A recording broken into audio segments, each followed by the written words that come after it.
Okay, you guys, we are live. Welcome back to the channel, you guys. I got our Hi, girl Bree everyone. here. She's here, you guys. Oh my God, this week flew by, didn't it, Bree? We were just talking about that. Yes, it did. This year flew by I quickly. We're know. almost, 11 days out Yeah, to 2025. I know. It's crazy.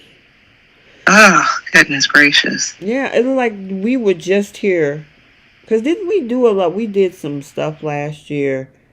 Well, we did the trivia back in I think October, but I remember Mm-hmm. this time last year we were doing some stuff. We did some stuff on New Year's Eve and all of that.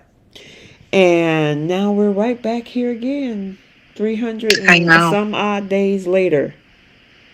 I know. This is, well, maybe it's for a good reason. We're going to get through this year and hopefully we have a lot of exciting things coming up. We got Beyond the Gates in less than Yay! 2 months. Yes.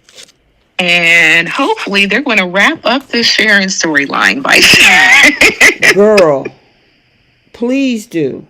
I mean, Sharon picked up right after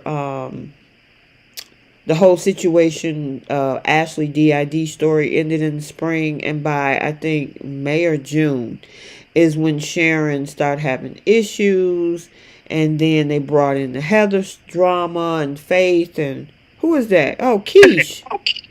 Hi. Hi. Sorry I'm late. Hey, girl. Hey. Hey. She come in the door talking about hi. Oh man, girl, we was Goodness. just talking about how fast this year is going, but at the same time, we want them to end Sharon's storyline. Oh, yeah. I don't really have an issue with the way they paste it because Bold is like the exact opposite where they do a storyline in 2 weeks and it's like what just happened. But I'm just generally sick of Sharon and Phyllis both. Yeah, Oh, wow. I'm over it. I mean, and they keep attaching things to it. First, it was an issue with Faith and Lucy. Then you want to Mm-hmm. throw her mama in it. Yep. Then now you want to bring Jordan and Ian in it, and it's like, can we let this run-on sentence end with a period already? Yeah. I didn't even think about that. That makes a lot. That makes sense. Well, They they just keep also adding stuff. Yeah, and then they also tried to throw in their 30-year anniversaries in there in October. And in September, it's like, y'all keep attaching stuff. Just end it already. I agree. They did it for both. Yeah, for Nick and then Sharon and then Phyllis. Yeah, Yep. they figured out a way that, ooh, let's stretch this out so we can throw everybody's anniversary in. We can get the 13,000 episode in, and we gonna throw Ian and Jordan in here. Okay. Speaking of Ian and Jordan stretching out. Listen, we gonna talk about that. All right, so welcome you guys to Soap Corner Talk, where we now have not only Bree, myself, and Keish. We're going to recap both The Young and the Restless and The Bold and the Beautiful for the week of December 16th through December 20th. And we got some few things to talk about on Y&R, which we normally talk about first. We did a little bit of a difference last week, but we're going to get through Young and the Restless pretty quickly, and then we'll do The Bold and Beautiful. And of course, there's a little housekeeping things. I'm going to send a shout out to the soapies that have gotten their mugs. You guys Woo! are responding. I've gotten your DMs like, "Ooh, where can I get it?" Congrats. And I already know whose team is in the lead. Oh. And it was surprising to me, to say the least. So, for those that are in the chat that might not know what I'm referring to, I'll quickly put it on the screen. So, there was two new mugs introduced, and we're working on other ideas of different quotes. If you guys want other mugs, I know some people are not a t-shirt type person, but I could see, people wanting a mug for their coffees, for their teas, for their juices, whatever. And so I wanted to bring out a Team Hope cup or mug and then a Team Steffy mug, and the response have been very, very promising. So shout out to you guys who have ordered your mugs. There is one team in the lead, but I'm not going to blow the whistle just yet on who that is. It's still very early, but it was definitely surprising to say the least. So if you want to grab your mug, I'll drop a link in the chat. Hold on one second. I should have put that in there in the first place while I was running my mouth, but here you go.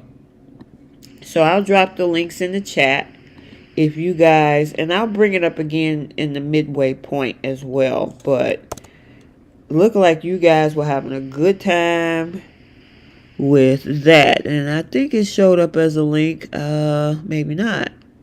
Hold on, let me just bring the link over. I thought it did, but maybe it cut it off. Okay. But hold on. Let me put this right here. Let's see. And I gotta say, I love the mugs. I love the mugs because we all will sip tea, we'll sip coffee, we'll sip whatever, and we talk about our soaps. Exactly. So enough about that, but I just wanted to send a shout out to you guys for the ones that did already go and get a mug. All right. So what I'm going to do is we're going to get started with Young and the Restless.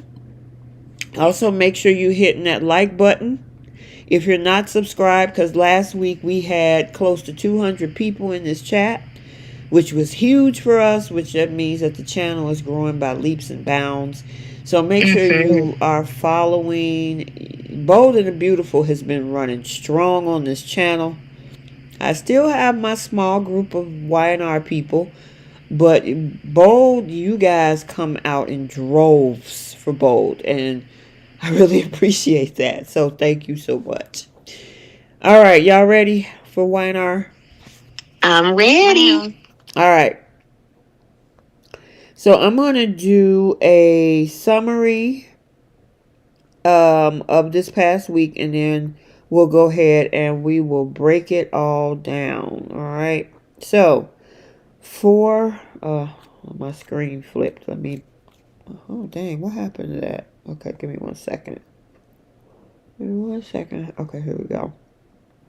All right. So for the Young and the Restless, for the week of December 16th through the 20th, Sharon remembers an important detail under hypnosis, and Ian plans to target Tessa and Mariah. Billy disowns Jack, and Diane struggles with Kyle's ongoing mistrust. Tracy helps Jack with his holiday blues, and Esther doles out advice from Catherine to Diane. Nate and Amy gets news about Damien, and Sharon has a stunning revelation under hypnosis again. And then for Friday, Sharon struggled to put the pieces together, and Ian kisses Jordan after luring Tessa into his trap. All right, so where y'all want to start? Oh my goodness. Can we get Claire and Kyle out the way? Okay. That was. I'm sorry. Wednesday's episode was so boring, but they made it official. They're a couple. Yay. Until Summer, destructs all of that. But I'm very happy that that she's kind of getting a happy ending, just given what she went through. I am very happy that they're upgrading her style. She looks more like an adult, and I don't know. I like this transformation for her so far. But yeah, Bree, your phone keeps going in and out. Is this better? Yeah, I can hear you. There we go. I feel like this woman is this man's counselor. Majority of the episodes that they're in together, she's always trying to talk him down from something or try to convince him to talk to his family. I'm like, he might as well just pay this woman by the hour. Yeah. I agree with you. She's always trying to talk him off of whatever. I think she was pivotal in him trying to reconcile with his family because other than that, he was hard pressed about his parents. And he still is, apparently. I thought they were perfectly fine. I thought they moved forward. He accepted a job. He and Diane had lunch, and I'm like, why? Like, what was the issue? He got mad that she didn't move out the office quick enough. Like, excuse me? Yeah, talking You about got the job. Right, he got the job. She's already trying to set up, what is it, Jabot Classic, I think it's called. And he was like, well, how do I know that you're not trying to stay here? Because your stuff is still in the office. I'm like, really, Kyle? That was just incredibly entitled and petty. And once again, proving that Jack was wrong to give this boy this position. He hasn't learned anything. Once again, feeling entitled. Now this woman, now granted, she should have always given this man this position. Or she knew she wasn't qualified. She should have stepped down to keep some sort of peace in her family. Now that she has, at the 11th hour, now, like, she thinks she's not moving out the building quick enough for you, Kyle. Keep in mind, this is the same company you stole from. Right. So be grateful you're not in the janitor's closet. Exactly. What you got, Keish? I get whiplash from Kyle and his relationship with his parents because they're circling back around to he's upset that she abandoned him. Right. And I said this the first time they brought this back up when he, was first pissed off at his parents and he tried to throw that in her face. It's like, it's too late for the show to have Kyle angry about her leaving him because he spent literally the first year or so defending her to everybody that would ask him, like, how can you forgive her? How can you allow her back in your life? With no consequences or just like that, because it was immediate for him. So it's just like, and then it just seems even more disingenuous because it all came up after he was upset about the CEO stuff. Mm-hmm. So it's like, are you really upset about the abandonment or are you just using that to hurt her because now you're just upset that you're not CEO and she is? So I don't know. I roll my eyes anytime Kyle is on screen whining about Diane abandoning him. I'm sick of the back and forth with him. Yeah, he flip-flops to his own advantage. Mm-hmm. I feel like you mentioned, like in the very beginning, he welcomed that woman with open arms, even brought Harrison around her. So it was okay for her to play that role, but now with all this stuff happening, you're now have this. You're regressing back to all this old wounds and old feelings about this woman abandoning you. I'm like, you should have addressed that in the very beginning, even when Summer brought it up and said, like, hey, you really shouldn't trust her. Summer was right about all that. And now everything come full circle. Now that you didn't get your way, now that you had to fight with her over the position you thought you were entitled to, and now she handed it back. What is the issue now? Mm-hmm. I don't get it. He got everything that he wanted. It's almost like he's just looking for a reason to be mad now. Right. Yes. Because him, like y'all said, him coming to her with you haven't moved out of the office yet, and was like for real pissed off about it. Yeah. Like he made that a whole argument. He sure did. He sure did. I mean, and my thing is all of them have some responsibility. I've been saying that for the past year, that Jack was too busy, not focused on his family, running behind Nikki. Diane had her issues that she needed to deal with when she should have just gave that boy that job in the first place instead of them playing cat and mouse with it.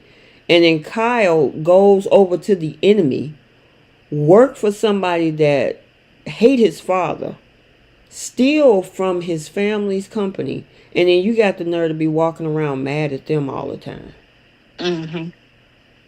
That makes no sense.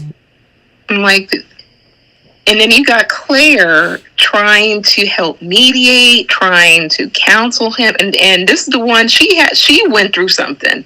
She actually went through something and struggled.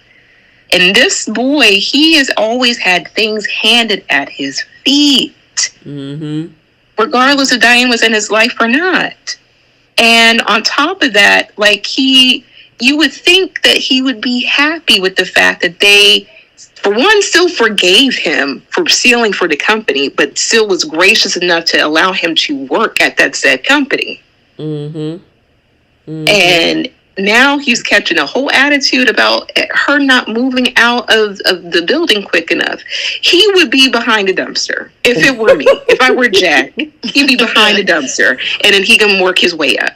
Oh man, yeah, it's like, Kyle, shut up about it. Either he was like, I don't know if I can get past it. You choosing not to.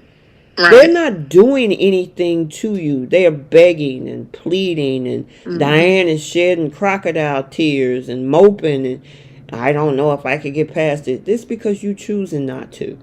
Yeah. At this point, it's like there's pretty much nothing Diane can do to make him happy. So if I were her, I would just be like, look, I'll be here when you're ready, but I'm not kissing your butt anymore. Either you're going to forgive me and you're going to try to work through this. We can go to counseling if you want to, or you're just going to be done with me and you're going to stop throwing it in my face and you're going to stop finding reasons to pick fights with me.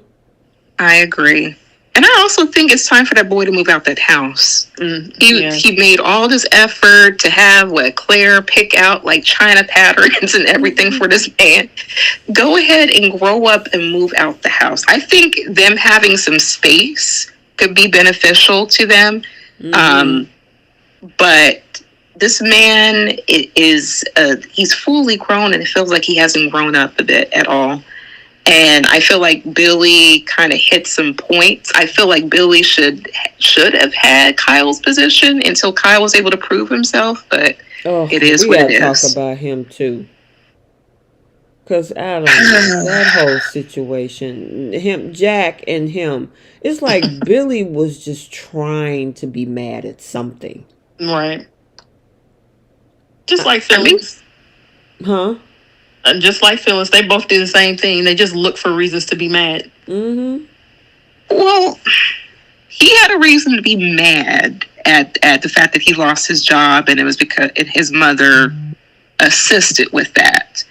As far as like him, like, I don't know, guilt tripping Jack, and I don't know. I don't like the interaction he's been having with Jack. It's just very disrespectful.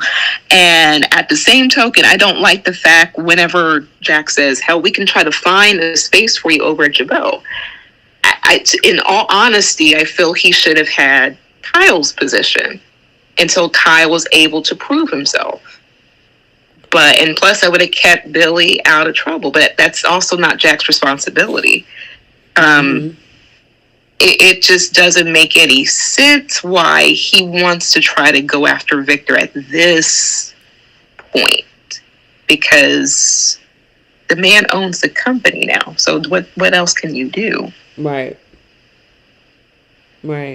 And I mean, there's a COO position there. Even if he don't want to move Kyle around or whatever, Billy still could have a spot there, even at somewhere in the C-suite. It's still a top level executive position. He didn't even want that. He's not going to want to answer to Kyle, and that's just the bottom line. Well, right now he's unemployed, and he think he gonna be smart enough to take down Victor Newman. How has that worked in the past 10 years for him? Probably Billy is hard-headed. I mean, it's delusional unless they're going to flip the script in the writing and make Billy come on top of this whole thing. But remember, Ian and Jordan is out there coming for Victor too. It's like you don't have a job and you rather spin your wheels trying to take down Victor Newman. And you want to take Phyllis down with you. I got to give Phyllis a little bit of kudos because she actually thinking about her kids for a minute until she texts Billy anyway.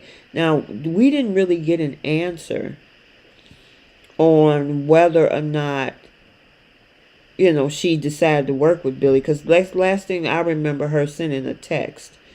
Yeah, that was Friday's episode. Mm-hmm. But I think earlier on in the week they met up, they had drinks. Did you see Monday? No, I didn't see Monday yet. Oh, me either. Okay, go ahead.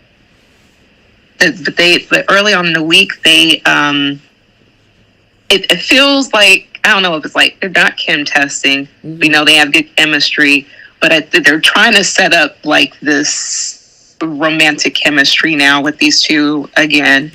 But I am very proud of her to say, like, hey, I'm going to back away from Sharon stuff. I'm going to back away from trying to help Billy, but we don't know what the text really means. It's like she wanted her son to kind of talk her out of doing something, and she already made a decision to do it.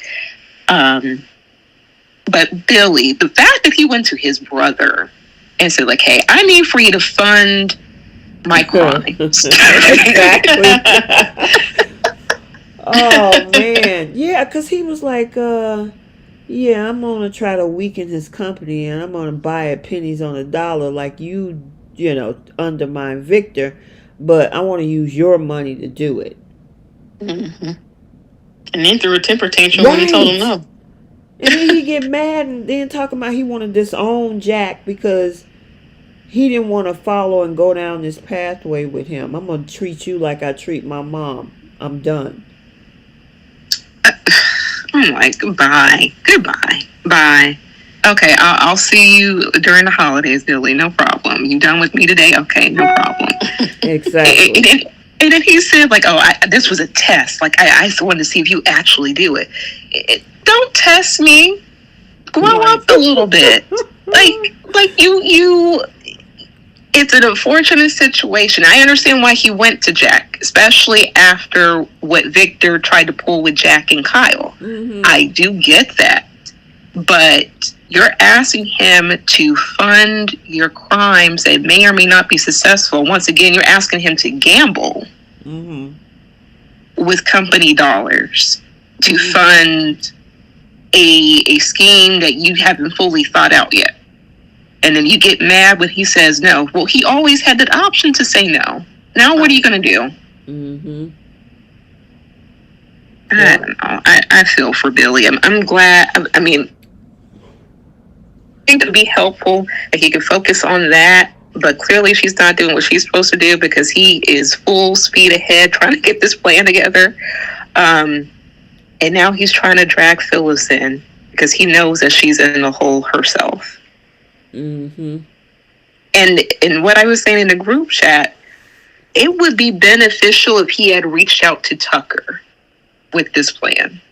Because I don't think Tucker would have had any qualms whatsoever, especially since I would assume he knows that Victor was a secret investor of Glissade. And also, he has all that extra money from the buyout of Glissade. Mm-hmm. And on top of that, Chancellor is his family company. Yep. That would make more sense than Jack. You would think. Don't none of them trust him. Nope. So he wasn't gonna reach out to Tucker. But pick the lesser of two evils. You knew that your brother was not going to help. Here's somebody who's ruthless and has no problem going after Victor because he's done it several times before. And on top of that, he would also want to protect Chancellor. And he would probably also be pissed off that Jill sold it to Victor. But do you think he would believe that Tucker would give him what he wants in the end? I mean, it's better than what he's doing right now. You better try something. Otherwise, there's the coffee shop, I'm sure, is hiring. I think he would think that there's no way Tucker is going to give me control of that company and the end of that. So I'm not even going to bother trying to bring him into it because they hate Tucker. They hate Tucker because of how they feel like he's treated Ashley. So I doubt that he would have ever even considered going that route. I just think he's acting like a petulant child. I understand he's mad. And I agree on both sides because I know originally, Keisha and I was like he finds stuff to get mad at, but I also agree with Bree that there is one thing that he should be mad at because his mom did blindside him.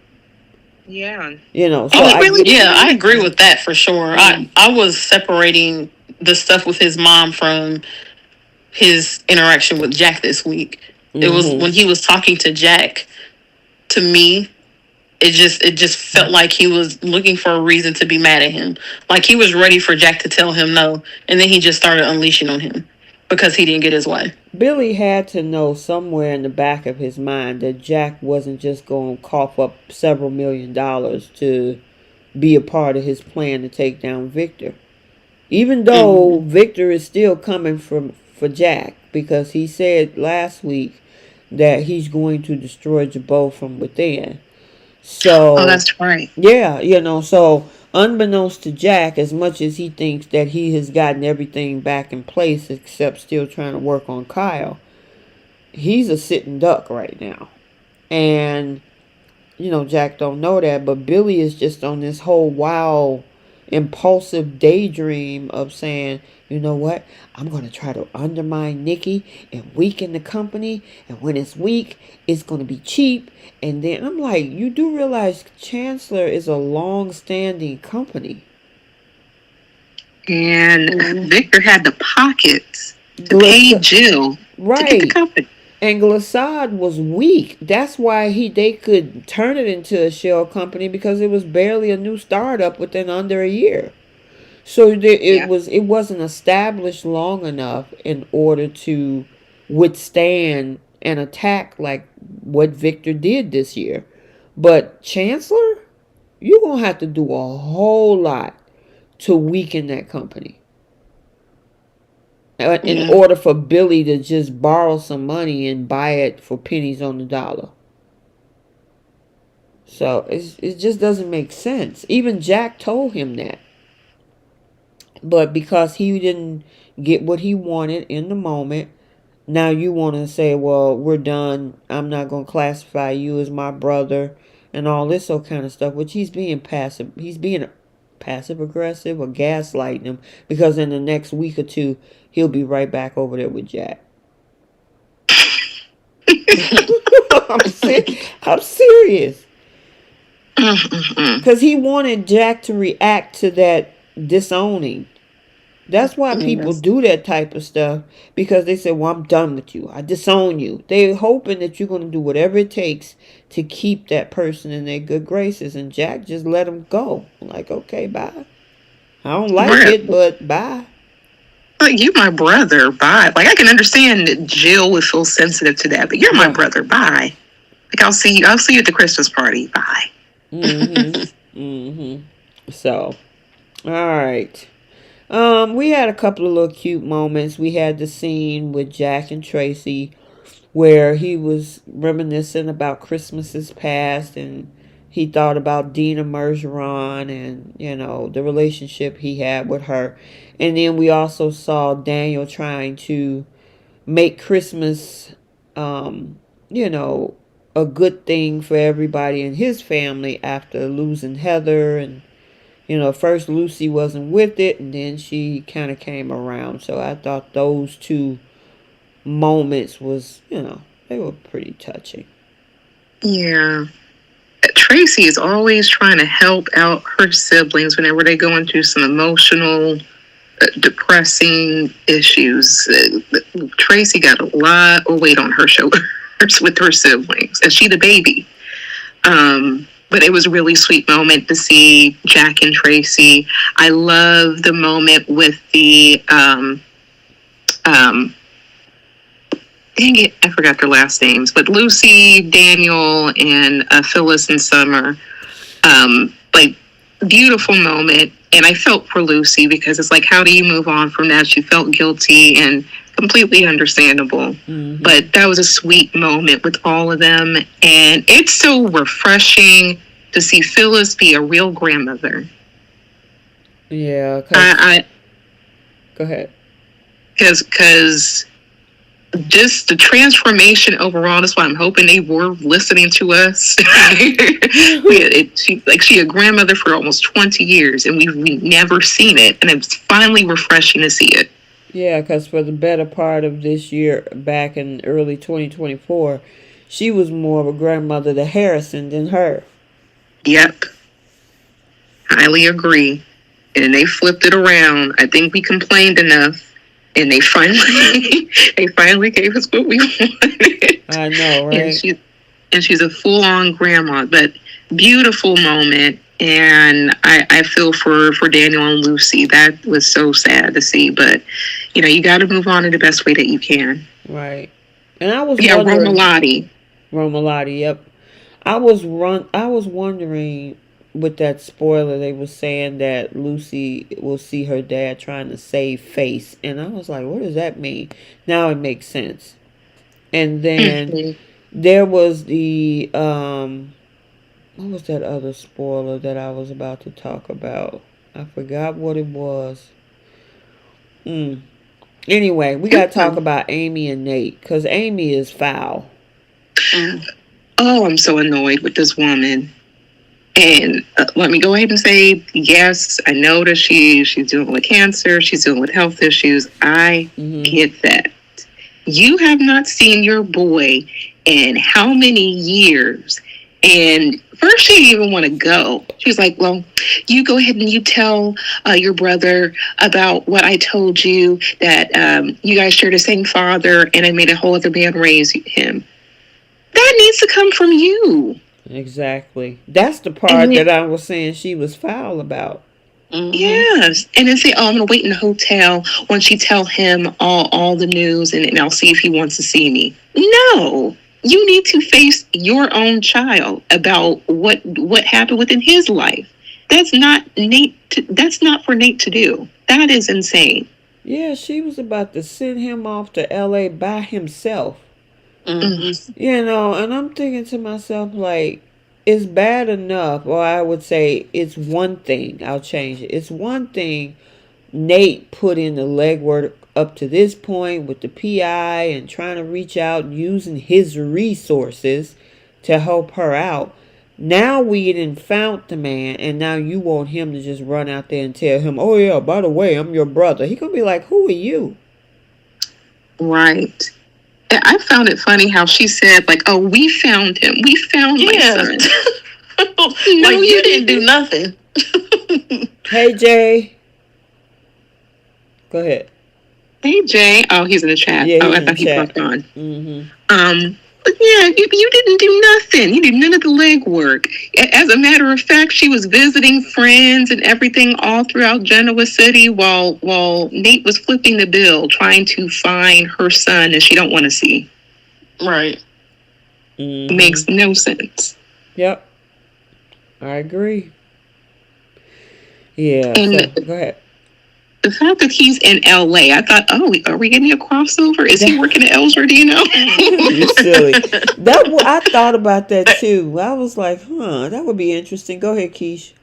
I was just gonna say that also crossed my mind. If we were, maybe we get to see Nate pop up on Bold for a few minutes, even if it was just him going into Ellsworth to ask a question or something. Yeah. So, I don't know. It would have been nice for them to do that, but I guess not.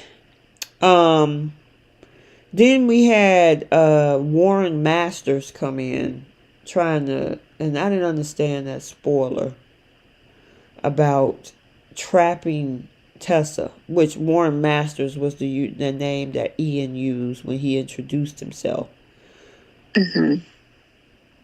What was the trap? Just her showing pictures and having a conversation? I guess so. Or luring her or trying to befriend her. I don't know. Listen, the way that they had that, again, they get real crazy with these spoilers. Usually it's pretty spot on. Bold is usually out of control with their spoilers, but now I don't know if they decided, maybe we ought to do that on Y&R. That spoiler was Tessa falls into a trap. So, of course, you think Is she gonna be in danger? Did Jordan get a hold to her? I know a lot of the bloggers was saying, thinking that it was something she was gonna go missing or something gonna do something to her, and all we saw was Ian having a conversation. Yeah, I guess that's the trap. Yeah, he tricked her into showing them pictures and I guess telling them about her life. Yeah. But he already knew who Mariah was, and didn't they, when he had the conversation with Jordan, didn't he mention that they had a baby? So he knew some of that stuff already. But he can put he knows what she looks like now. Yeah, I think it's just the fact that he was able to get her to talk to him in general. Okay. I think that's all it was. And they just made it sound more dramatic than what it really was. Right, because I was going to say, he already know what Mariah looks like. He was married to her and raised her, so yeah, that whole thing. Then we had the hypnosis of Sharon, and Nick was getting on my nerves early in the week because he was like, "No, if you don't, we don't need." I'm like, "Shut up! We need to do this so we get the storyline out the way." What y'all got save on the that? Day? Yeah, I'm like, Nick, shut up. She wants to do it. We want her to do it. And see, this is what I was saying on Friday. He's not at his job. He made Sharon his full-time job. Ugh. He was quick to drop it. Does he still have a job? I don't know at this point. I know Victor probably would have fired him by now. You would think.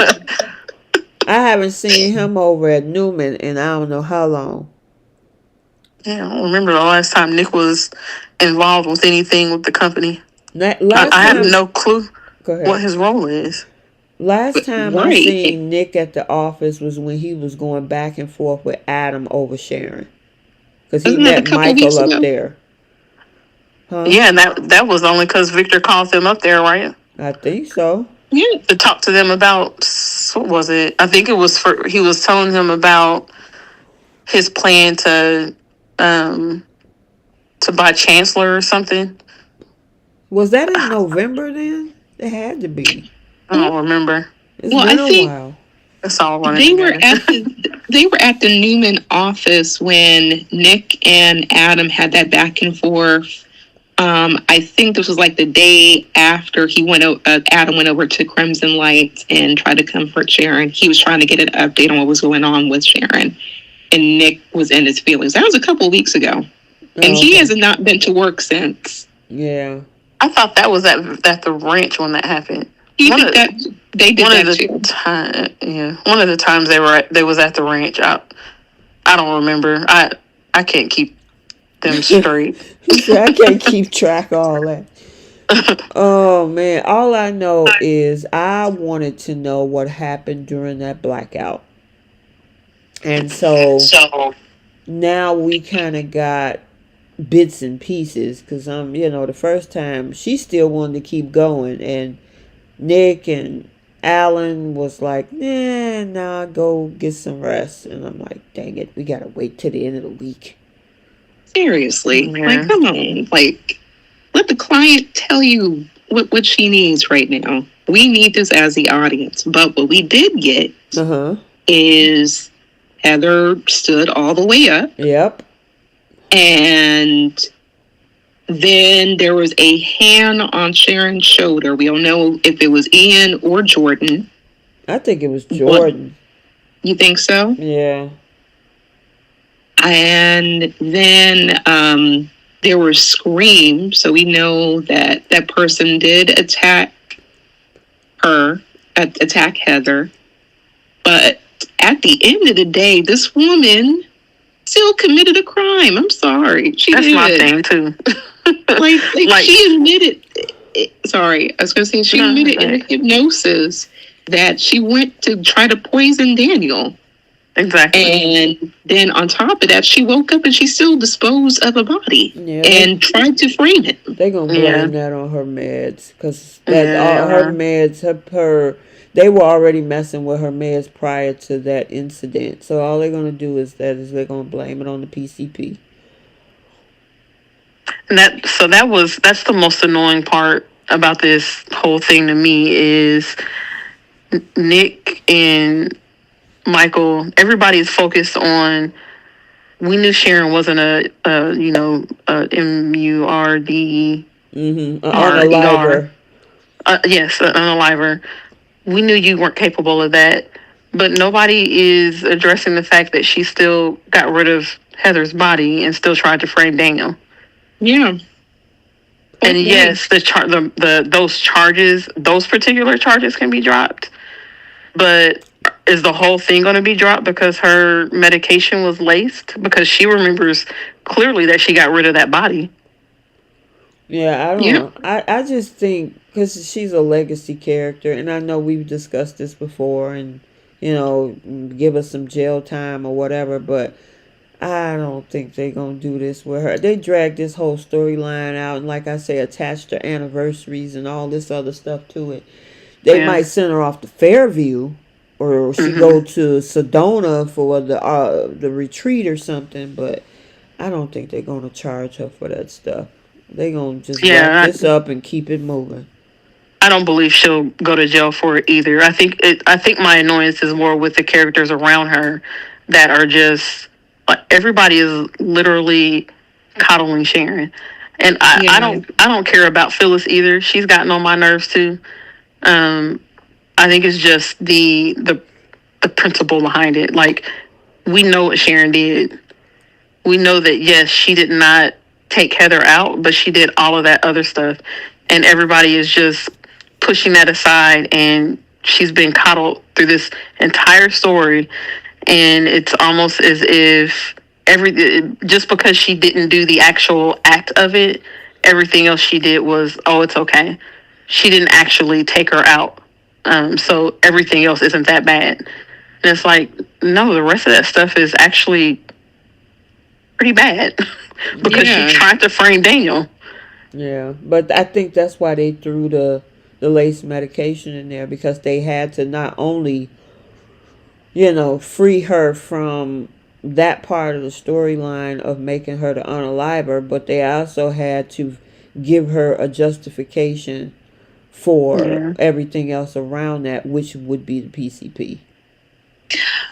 My question is, I'm glad you brought that up. When was her medication off? Wasn't it towards the summer? That medication it was prior to Heather getting killed or unalived. It was prior to that. So, because she was shaking and off and stuff like that, and the storyline, she went to her doctor and they adjusted it again, and then it was worse. So I think maybe originally the medication needed to be adjusted for real. But when they did the adjustment, Jordan put the PCP, and that's why she got worse. You think it's Jordan? I'm starting to think that it was Ian. I thought she said that in one of the episodes, that she was the one behind the PCP. Because that's my other question. I'm like, how long has Jordan been out? Because they said Ian has been out for a long while, to the point where he's over there at her prison and helping her escape prison. Well, that's why I honestly believe they threw this stuff together, because in order for Jordan to be responsible, she should have been out of prison way back in the early summer. Exactly. But if they're just now bringing it up that she just recent, then we got a discrepancy in the timeline, just like we were talking about with Carter, Katie, and Hope. Yep, I agree. Unless it was Ian who started that and it was tampering with it, and then he had Jordan just pick up where he left off. But either which way, there's a huge discrepancy. I'm like, her medication's been off since May, June, something like that. And then when we go back to like the prison scenes, it was like Jordan got released with a couple of months. I don't know, but he'd been out for a long while. and he knows all the key players. So it would make sense for Ian to do that, but only time will tell. We're still learning a lot about how Ian and Jordan got together in the first place, and it's very interesting. Yeah, well, that was one of the when they originally introduced him back on what was that, November 13th. Everybody was looking for a backstory on like how did she get out of jail? How did they meet up? And so we with her flashbacks, because that's what they giving us, a bunch of Jordan's flashbacks. They met in prison. He was the chaplain, and he come over there to get to know her, and then they realize they have an enemy in common, and she's missing Claire, he's missing Mariah, and all this other stuff. So I'm glad they kind of put into the storyline to answer all of our questions, because we was like, this girl was in a maximum security prison. How did she get out? And how did he know she was there? Right. I think he knew. And he was already working and working on a way to try to get her out, because he conveniently found somebody to take her place. And he paid her. That's how I assume the same thing, that he knew that she was an enemy of the Newmans, and he went to that jail purposely to target her, to get her on his team so he could exact his revenge or whatever. And he said all the right things to lure her in. He was using all that stuff that he used from his cult. Yeah, she got turned on about it too. Yeah, what? Yeah, I was like, okay. Listen, that woman obviously, I mean, if Claire's a virgin, I'm wondering if she is too after 70 years. I mean, she was already pissed off at what happened to her sister. She has no children. It doesn't seem like she's ever been married. Not saying that maybe Jordan didn't have a little, a freaknik or something back in the day or something. I don't know. But what kind of freaknik was she in? But I mean, after decades and decades, he finally got her a little something. He went in, he kissed her, he pulled the back in, everything. I was like, oh. I'm sure Jordan probably had her share of men. She doesn't seem to me to be the modest type when it comes to that. I don't know. I mean, she was always so angry. She's really manipulative. I mean, she could have been, but I can tell you one thing, it's been a while. Even if she was. It's more than a while. She been on the run for what, a year now? In and out of jail. Yeah, but she spent most of her. Remember, she had to keep baby Eve private for at least 18 years. She wasn't going to trust bringing a man up in there or something like that around her. You know what I'm saying? Because she was hiding this girl out. Look at Jay Money. She probably went out and had her fun. Jay Money said, talk about cobwebs. He's so funny. I mean, it's more than cobwebs. It was calcified at that point. Oh my God. Like decades. Calcified. Silly. But either which way, he bulldozed his way in. I'm like, okay, this works. This fits. Like, okay. I was okay. I'm like, you know what? Maybe to soften her little, cold heart, to get her some. And I just, we be always talking about somebody getting their back blown out. I just hope he don't throw his back out. I mean, they up there, so. I mean, slow and steady. Hey, as long as the job gets done, I mean, because who else wants them? Wait a minute.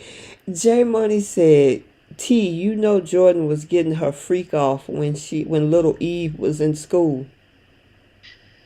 How long ago was that again? I mean, the girl is she was born in 98. So the girl is like, what, 27? No, 26. So, almost 30. So that's still a couple of decades. And then she's been zeroing in on trying to get one over on Nikki and Victor. And that's also been some decades. So, and she's never talked that, Claire has never talked about the fact that Aunt Jordan ever had a man. She said it was Never. always just those two. Yep. I don't think, even if she was in her, early 20s or something, it's got to been a good 50 years since Jordan had some. Whew. I'm surprised if she knew what to do. I mean, it might be a whole new experience. She might have been a virgin. Did y'all see Jasmine in the comments? She said every crazy pot need a crazy lid. Yeah. Oh, that was well said. Well said. I agree. And those are perfect matches together. Look at that. I mean, and plus we always said that they had good chemistry. It was like, did they date before? Like how did they know each other? They look like they have something. They definitely do. Yeah. Now, what if what if he says that's his new woman and he decides to take her into town? I would be okay with it. I mean, just as part, if y'all gonna throw these two together, they've been locked up in that hotel room for the last 6 weeks. That bed needs some type of action. Well, I mean, even if it's a little bit of a creak, it still it creaks now. It squeaks a little bit now. Oh my goodness. Listen, Jenna said they've been staying in that one room all this time together. I mean, look. And I'm like, where did he sleep? Like, did they share the same bed? Did he sleep in the chair? I'm like, come on. That's right. There's only one bed in that room, right? Yeah, and they've been close in proximity to one another. That was going to boil over. I'm just saying. And but the way he talks, the way he just, tries to, he even tried to get this woman to go out and do his bidding. And he's the one with the freedom right now. And she did it. Like, the way I can imagine him sweet talking her, and that probably got to her a little bit. Yeah. And now here we are, as I'm looking at the picture at the bottom left. Did you see what J Money put in the chat? I'm scared. Who said that, Keish? You scared, Keish? I'm scared to know. Vintage. But listen, all she had to do while he was out, or next time that they have another go round, have her order something from Brooke's bedroom line. Remember, Brooke have lingerie made for all ages. Yeah, there we go. I can see that. I mean, she gon' look. It's hard to let a good thing go, and if she hasn't had it in 50 years, she gonna utilize him, and he gonna want to be used. Did you see Belinda Hill's comment? Uh-oh.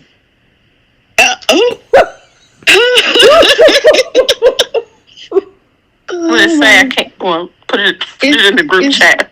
I can't see it. It says Ian's going to turn on the bed. Vibrate. Yeah. Oh. Oh my goodness. Well, as long as nobody pass out, go into cardiac arrest or anything like that, let them have a good time. Yeah, I'm good with this. This is just fine. They fit each other. They've been breathing the same air for however many weeks.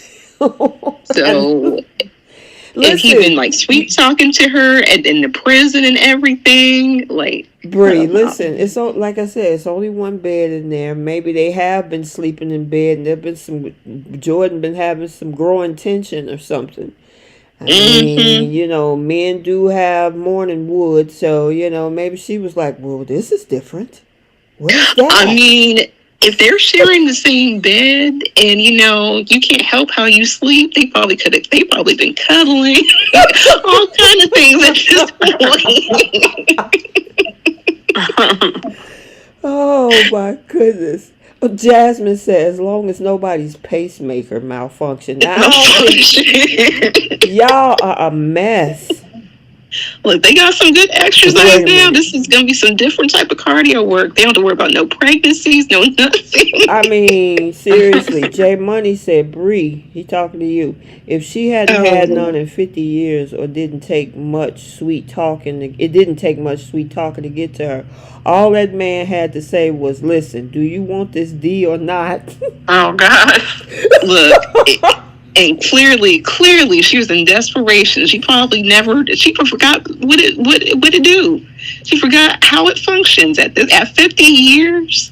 But Yeah. here's the problem with this situation. If he decides that, you know, it was just fun and she catch feelings, she go unalive that man.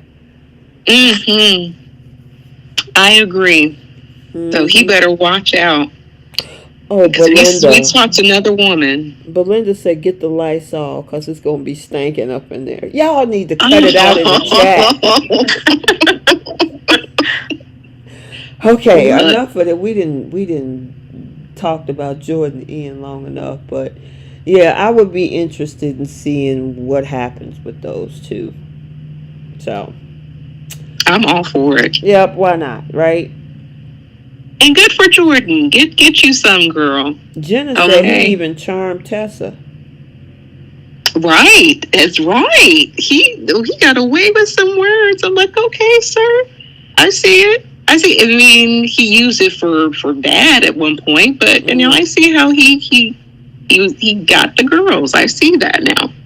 But yeah, he better watch out. He better not charm any other woman, because if you give Jordan some loving and you disrespect her, Don't let Jordan see you eyeballing or talking to somebody else. He gonna end up with a needle in his neck. because she know access to the same dealers. Yeah, her Look, and Luna. Sharon, Luna. Luna, Sheila, all of them, they go to the same place apparently. No. There's easy access. Oh my goodness. Did we cover everything on Y&R? Yeah, I think we did. That was funny. I had to save that last part because I know we was going to go in on Jordan and Ian. Mm-hmm. Jenna said they would be like Sheila and Deacon. Well, Sheila always managed to get her some. She had 5 kids. Whereas Jordan, we don't even know if she ever touched a man at this point.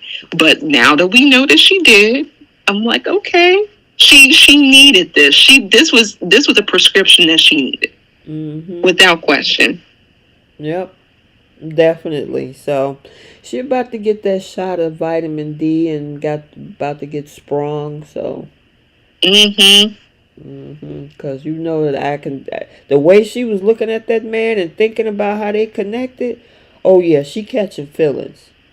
And she got a wig collection. She can kind of mix it up for him too. Listen, she put on that blonde wig and them, because she put that wig on and he was like, who are you? You know, when she was at the door, she had them glasses and stuff on. Please, she is the queen of costume. All she got to do is go to Lover's Lane and she'll find a whole bunch of costumes for him. Yeah, she can mix it up. I cannot wait to see how the direction that goes in. Good for her. All right. Jenna is still laughing. Y'all are cracking up in the chat. TA said Ian still got it for an old dude, so. Oh yeah.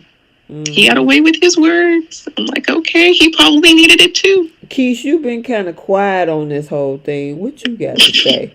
I don't really have much to say about it. I'm happy for Jordan. She's getting her son. That's about it. You guys already covered it. Yeah. Now somebody else is getting some too. They ain't had none in a while. Taylor. And probably the same amount of years too. Who knows? The way that Jordan was locked up in that basement, she probably, if Victor had to throw some at her, she would have took that too. You know what? I honestly feel that. I feel like the banter between her and Victor, I think that excited her. That had to. Girl, But please, could you imagine that smell with all them doggone Brussels sprouts down there? ooh, oh goodness gracious! Oh, I can Oh, smell that now. oh, girl. Awful. You guys are awful. Listen, we gotta make it funny up in here, but that was hilarious. Victor had me rolling with them doggone Brussels sprouts, and poor Jordan stuck back. And them things was all over the floor for days. Ugh. And her stench, Right, everything. right. All right. Anywho, we ready to go to bowl because Taylor got her Okay. back blown out too. If that's Yeah. what you say, Keish. I said maybe. Brooke may have interrupted that. I don't know. I thought they were gonna have it where she go all the way upstairs, but they just left at the door. Unless we'll get that on Monday. Well, in the preview, it shows her in there talking to Ridge, and he's got on the same shirt that he has on today, and she's got her same clothes on too. But she looked pretty happy at the Christmas party, so I don't know. Maybe he was able to get her to leave without knowing that Taylor was up there. Yeah, or maybe it didn't happen, and that was somebody dreaming. Probably Taylor. Oh, that could have been a fantasy because she was standing down. We'll talk about it. All right. How many people in the chat, Bree? We got almost 140 people in the chat. We know that's about to climb here momentarily. Mm-hmm. All right. So if you haven't, and how many likes you see? Now we can definitely. Uh-oh. Guys, we have 47 likes. Okay, we need to get the likes up at least to 70, 75. And we can do it. This takes a quick second, you guys. Please hit that like button. And please. Yeah, and I know again I kind of touched on this last week, but I'm gonna briefly touch on it again. I know Bold is very polarizing. People are taking sides and things like that. And across social media, the comments have been, in some cases, outrageous. But we want to keep it soapy fun over here. And that's what we have been doing so far. So I appreciate my soapies. But every now and then we have newbies. I had to block somebody earlier today because they were very disrespectful directly to me. And I won't tolerate that. I don't have to respond to you. You will just be gone. Okay?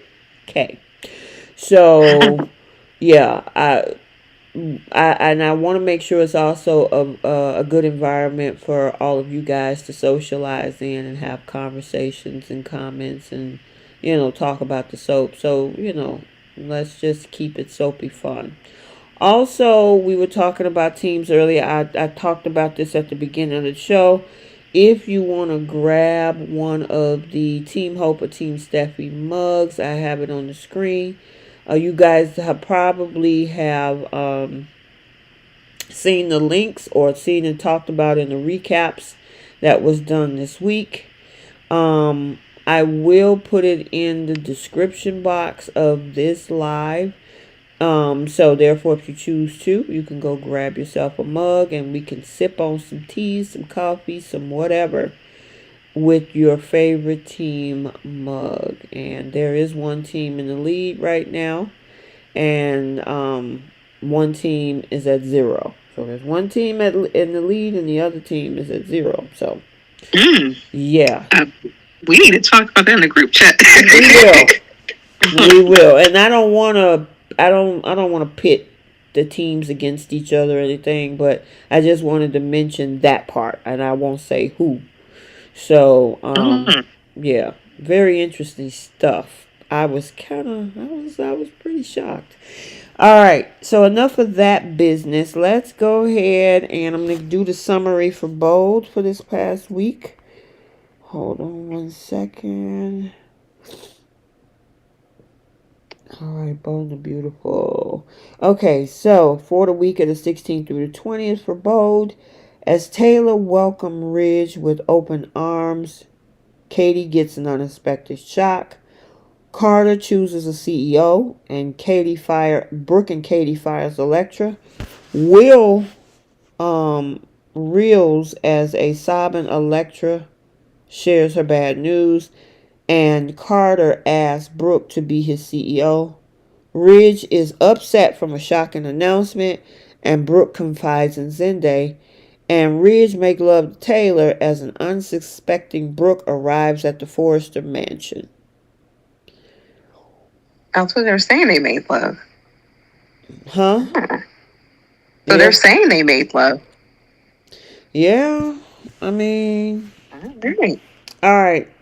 So, let's talk about the whole thing with this Electra situation, because I don't understand. After Katie finding what she found, she ran and told Brooke, and they fired that girl without any explanation.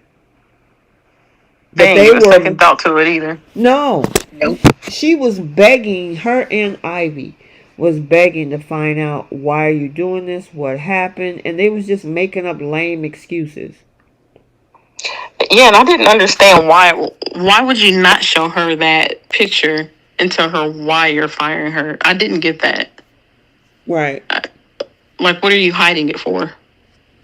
I agree. And then saying they can't afford the scandal, and you got the full-on scandal right next to you. Brooke has had several scandals over several decades, and she's been forgiven, and she's the main one who said, let me explain myself. It's a misunderstanding. You need to believe me, please.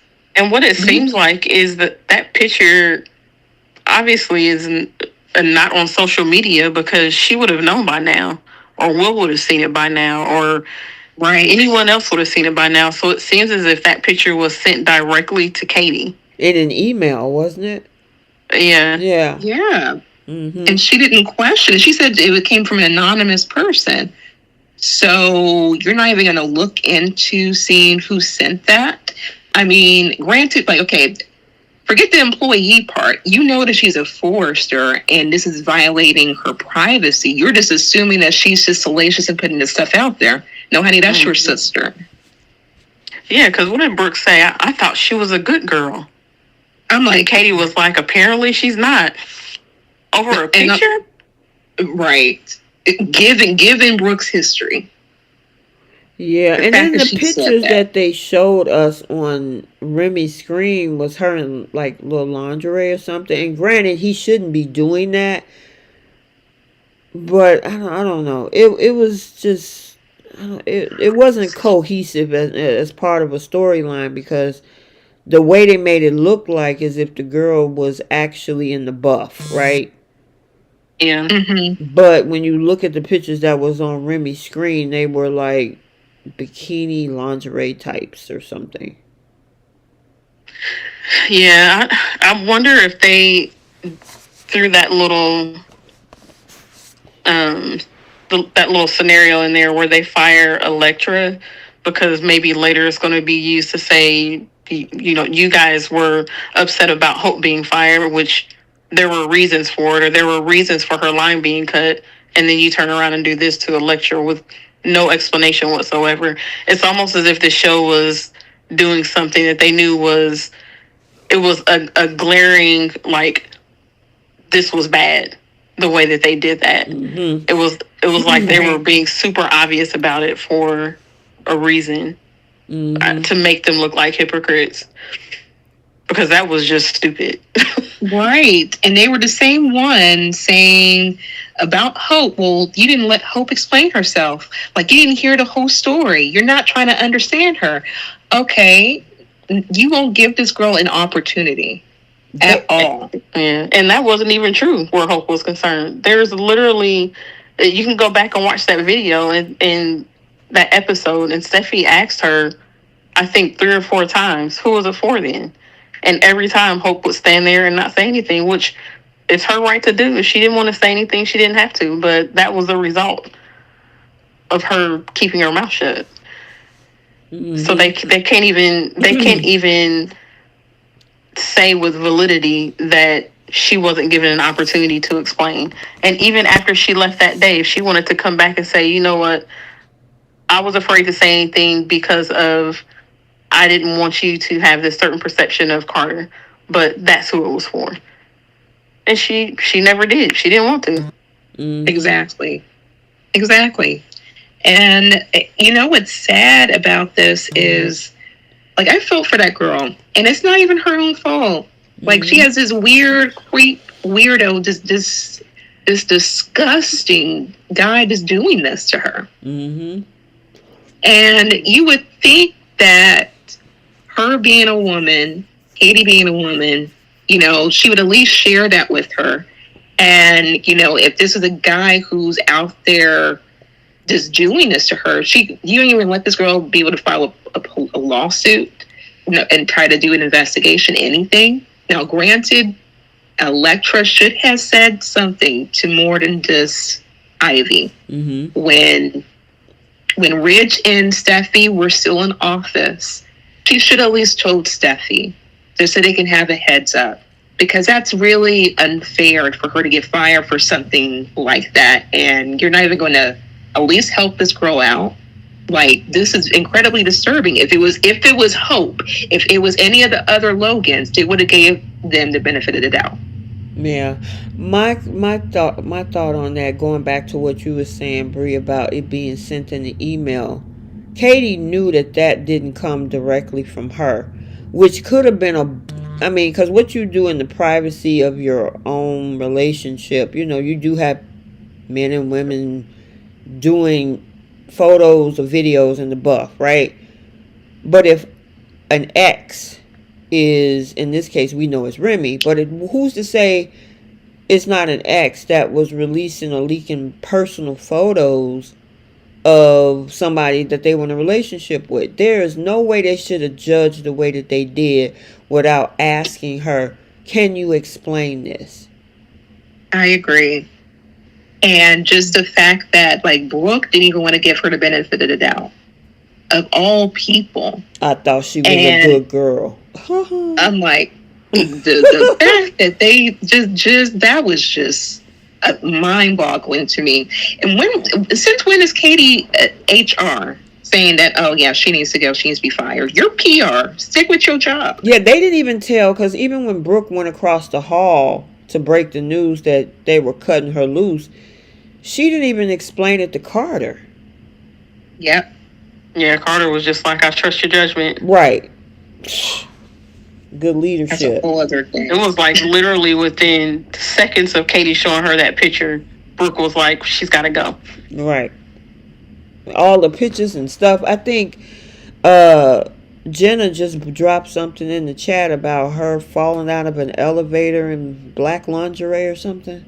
Yeah, when she was trying to seduce Ridge. I think I want to say Taylor was standing right there too when they fell out of the elevator. Mm-hmm. That woman has had so many instances, so many misunderstandings. She's been with the father, the son, the brothers, all these people, the daughter's husbands, everything. All the scandals as came and went all through Forrester.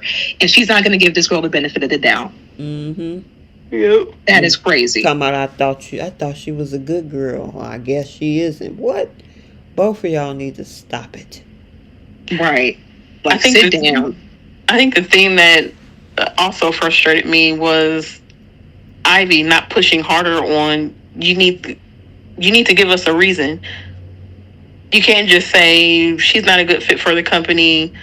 We just want to go in another direction, and there was no real reason for that. Like, why do you think she's not a good fit for the company right now? Right. How did you come to that conclusion? And they just like, well, you know, with everything that's transitioning right now, it's a lot going on, and right now we don't think that, you know, we need to. Yeah. I'm like, what does that mean? What does that mean? They're going to need a better explanation for Will. Oh, yeah. Mm-hmm. I'm surprised we didn't get to see that. That happened on Thursday when she went and told Will that she was fired. And then coming into Friday, of course, we had everything happening with Ridge, Taylor, and Brooke. But, yeah, I'm curious to see what Will's response going to be to that. Mm-hmm. Did y'all notice that he was definitely claiming Logan over Spencer this whole week? Yep, he sure did. I'm like, dude, you do realize who your daddy is. I mean, no discounting shade to your mama, but you like, I'm a Logan through and through. You are a Spencer. Oh, he's a Logan too. He a mama's boy. Yeah, I guess. He's only a mama's boy because he's only over there because of them girls. He ain't thinking about Forrester. No, at all. And it was a Forrester who gave him an opportunity. It was the same Katie Logan who had to plead with Steffy to give her son a chance. He didn't even want the internship. Exactly. And then he said, "Yeah, well, Bill told him, when you want a real job, come over here." He was like, "Oh, absolutely. He don't want to be there. He's just there running after the girls." Just pitiful. But I'm surprised Electra didn't say to Will, "Oh, it was your mom and your aunt who fired me." Yeah, she didn't even say that either. Yeah, I was surprised at that. They obviously are leaving those points out to stretch out the storyline. So, because I was like, you're not going to tell Will that his mother fired you? Maybe that's something he finds out off screen or something. Yeah, we'll see how they play that out. Yeah. It's going to come to a click. It seems like this storyline's moving on real fast because in the previews next week, she sees all the wall that Remy created all her pictures. Right. Yeah. And that's fine because even though, yes, Bo moved pretty fast, I would rather that than dealing with 8 months of Sharon. It depends on that. 8 months? Girl, what is this? Well, 12, 8, 4. It was like going into May. So we're going into January to be almost 8 months. That's a late-term pregnancy. I know, right? Wait a minute, Bree. I don't know what's longer. Her Sharon storyline or Karen on Sisters being pregnant for 4 or 5 seasons. Man, and she still ain't had them babies. Oh my goodness. This storyline will finish before she had them kids. Yeah, I can't believe that they have her stuck in time for 9 months over the course of the last 3.5, almost 4 years. Yep. That is insane. That's insane. But anyway, for those that know what we're talking about, you understand. But yeah, they moving the storylines on Bold pretty fast. Now, the other storyline we got to talk about is, well, first of all, Ridge and Eric and Steffy, they were all brooding over at her house, and then they brought the brooding fest over to Eric's house. What you call Eric's GCAC? It's Eric's GCAC. That is the only hotel that they go to, no matter who it is. Girl. Anyway. He went over to Steffy's house and said he need a break. He need to go to somebody else's house. I mean, I gotta say, ever since this takeover, Ridge have been letting it out when it comes to Hope. I mean, he just called Hope an idiot the other day. It was a full contest. He said, Hope's an idiot. She can't even save her own line. I was like, oh my goodness. And he said it so nonchalantly. Right. I mean, I'm wondering. I watched that little scene, that particular part right there. I think I watched 3 or 4 times. Wow. But the interesting thing about it is that I'm wondering if he's been holding this in for a long time and now he's just letting it all out. That has to have been some long-standing, like, anger, resentment, disdain, whatever other words you can think of. I think Ridge has definitely been holding that in for years. And he just hasn't said anything for the sake of his Logan. Yeah, because I mean, he went from calling her a nasty bee to a SL to now being an idiot. I mean, the name calling.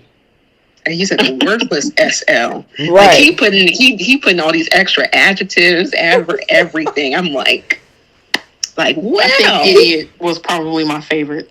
Yes, I mean, I'm wondering what pissed him off so much. Was it the situation? Oh, I'm getting feedback. Was it the situation with Thomas that pissed him off? I know, obviously, still in the company, but jeez. I think it was the stealing of the company because I mean up until that came out, he was still trying to figure out a way to keep her employed at Forrester. Literally, like the day before, he was trying to figure out how he could bring her back. When he went and questioned Finn about, are you sure that that's what happened? Are you sure that that was on purpose, that she planned that, or whatever it was? It was like he was trying to get Finn to change his mind about what he felt like happened in that dressing room, so he can go back and tell Brooke that he found out a way to bring Hope back. So even if he was, upset about how things turned out with Thomas, it wasn't enough for him to lash out at Hope the way he's been doing these past couple of weeks. That's why I think I said this last week. Ridge obviously cares more about his company than anything else. Girl, Which I mean, he's got a right. He's got a right to be upset as he is. I'm not saying that he doesn't, but this was clearly the one thing that would set him off, was trying to do what Carter did. You know what? I think it's actually years. I think the fact that he knows that he and Brooke have always, for the most part, fight when it came to their kids, and Hope is usually always at the center of conversation. If it's not Hope and Steffy, it's Hope and Thomas. And I think he just got sick to the point where, like, for one, it's one thing, it affects his kids. Now it's affecting him, his business. He lost his best friend. Like, everything has now fallen to where it affects him. Now he can really unleash. I think somebody said that he's unglued, and that is the truth. And my thing is, he's not going to take back the things that he said, because Hope still did what she did. So I don't want to go too far ahead, but even if Brooke helps the Forresters, it's still not going to change the fact that Hope disrespected him and his family. Let me ask you guys this question. I know Keish's answer is probably one that's going to go well with this question, but do you think there was a lot of times that he took up for that girl over his own kids? Yes. Oh, 1,000%. Exactly. So now, after doing all of that, and then this is what you do? Yeah. Yeah. This is the same man who helped raise her, and he didn't have to. Same man who walked her down the aisle. He even took up for her against his own daughter when it came to Liam, and all to try to appease Brooke. And unfortunately, it was never reciprocated on Brooke's part when it came to his kids. And I think he got tired of that too. I don't think he cared about that at all, because that's been a couple of decades of her doing that, and it was never an issue for him because he stayed with her. Now maybe he had some deep down feelings about it that he just never let out. But if it's not enough for you to actually address it and try to correct it with the woman that is your destiny when it comes to your children, then you don't really care about it. And as Jenna said, as much as he took up for Hope, Brooke treated his kids horrible. Yes.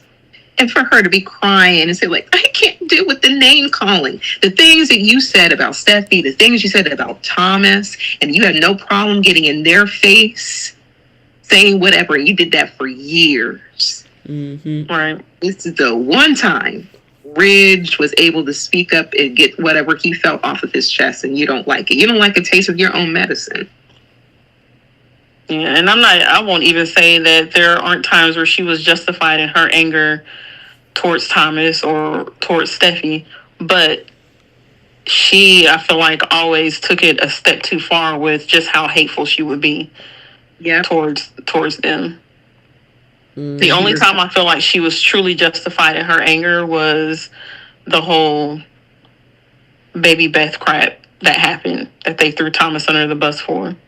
Yeah. And even then it was like, okay, Thomas knew for like 3 weeks. He didn't actually set it up. He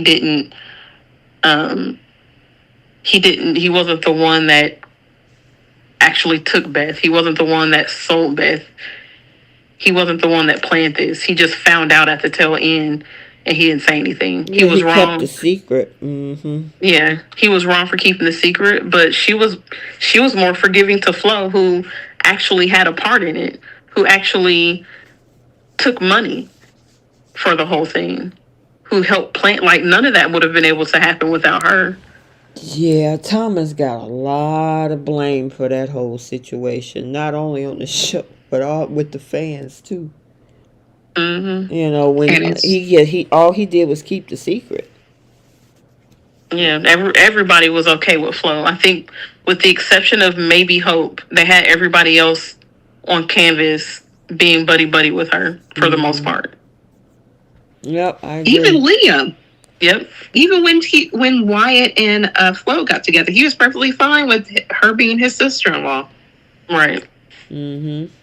Insane. Well, in the process of them brooding about, and name calling folks idiots and things like that, over at Forrester, Carter can't run the day to day. And I'm like, you took over a whole company that you realized that you can't run? Okay. That just tells you how delusional he is. Exactly. He had to figure, as big as this company is, your little COO job looking real good right now because you don't have to carry the world on your shoulder. Now you do. And you like, I can't run the day to day, so I need a CEO. And of And act course, shocked when they weren't interested in being at the company anymore. right. Basically, almost as if they're calling Ridge and Steffy petty because they can't put their differences aside and just come to work at Forrester after what Carter did. I don't understand how they actually think that Steffy and Ridge was just going to be like, oh, you're the new boss? Okay, we'll see you tomorrow. No. Right. That ain't how that works, sir. Go ahead. And he was still hopeful that they would come back to work. He said, as soon as they see how successful it is, they'll change their minds. They'll come around. No. That was absolutely stupid for him to say that. You got a degree and you still dumb. How? Yeah, I mean, and then the thing is, obviously, okay, because the other part of the conversation at Steph's house was Zende. Zende stood on business this week, even though they sent him back into that place. But Zende was like, I don't want no parts of this. I'm quitting. I'm a Forrester. So. Unlike his cousin Ivy. Yeah, Ivy is just like, oh, well, I hear you got new leadership. Oh, you in charge? Well, at least I still got my jury line. Okay, let me get back to work. I'm like, yeah, she literally congratulated Carter. She sure did. But then he was also the one that brought her back. So I don't know if that had something to do with it, because otherwise she wasn't part of the program unless Carter brought her back. No, the Foresters brought her back. They accepted the fact that she was going to come. That is true. They went along to fund her line, not Carter. He reached out to her, but that girl said that she was already in town, and she said that Forrester was going to be her stop. But her uncle Eric, who's always looked out for her, I think they're still living over at his GCAC still. This girl is completely disrespectful to her uncle Eric. Mm-hmm. She, if anybody, should have stood up for him about this whole thing. But this proves Steffi's point not to trust her. Yeah, I mean, she should have been one of the ones that, they've been over there like, hey, I ain't liking what's going on. And even with the firing, she should have went and told at least her uncle, like, hey, they fired Electra. We don't know. Maybe we'll get more next week, but I don't know. She just seemed a little bit too comfortable. Happy. Yeah. Yeah, it didn't bother her one bit. Nope. Nope. So disrespectful to Eric. Very much so. Yeah, Gail, I don't know what happened to RJ. I haven't seen him in like 3-4 months. We were saying that. Yeah. And this would have been a great storyline for him to be a part of because, like we've been saying all week, RJ is stuck in the middle of his parents and his sisters. Yep, that would have been interesting to see what side he would have chosen. Mm-hmm. At least Zende chose the right side. I appreciate the fact that he stood up for his family. I was so grateful for that. Yeah, I agree with that. Now, going back to the CEO office and Carter looking for a CEO, he decided to ask Brooke. Now, here's where I think if Brooke is going to try to save the company and give it back to the Forresters, she should have did one little simple step differently. And one of you all brought it up in the group chat about the fact that, and I think I saw Jenna talk about it too in one of my posts, in one of my comments on one of my recaps. Before they did that press conference with that Temu wish ring light. Amazon ring light for $24.99.